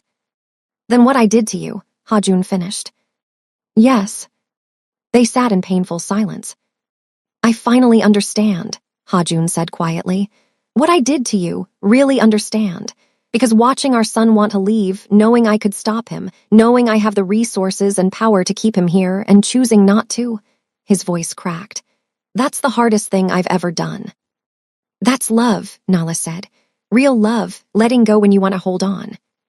Did you ever love me that way, enough to let go?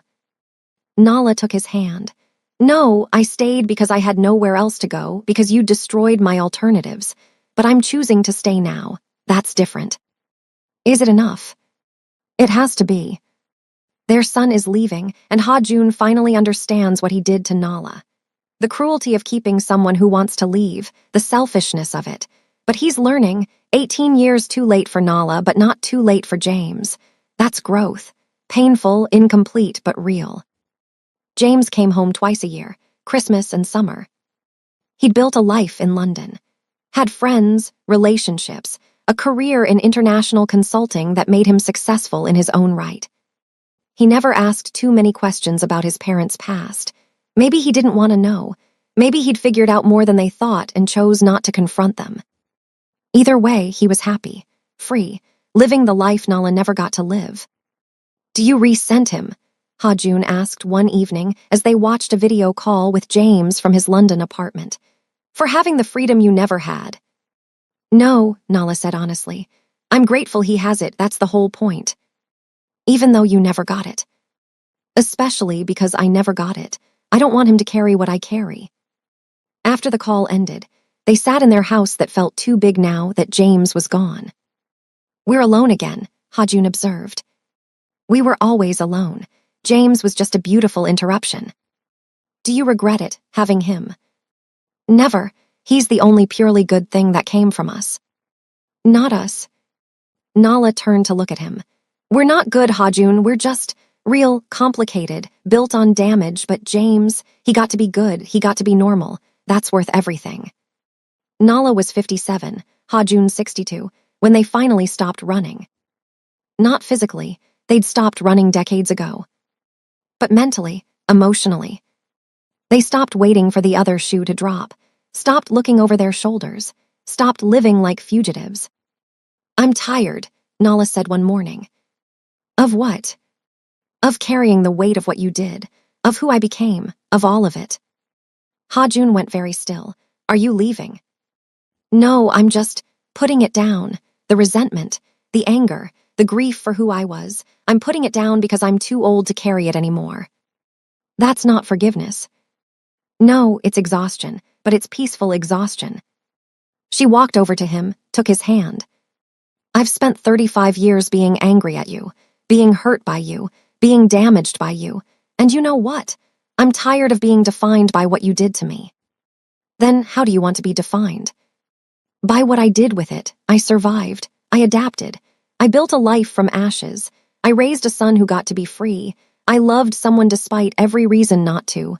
That's who I am now." Hajun pulled her close. "I don't deserve you." "No, you don't, but you have me anyway, because I'm too stubborn to give you up." "Too stubborn or too broken?"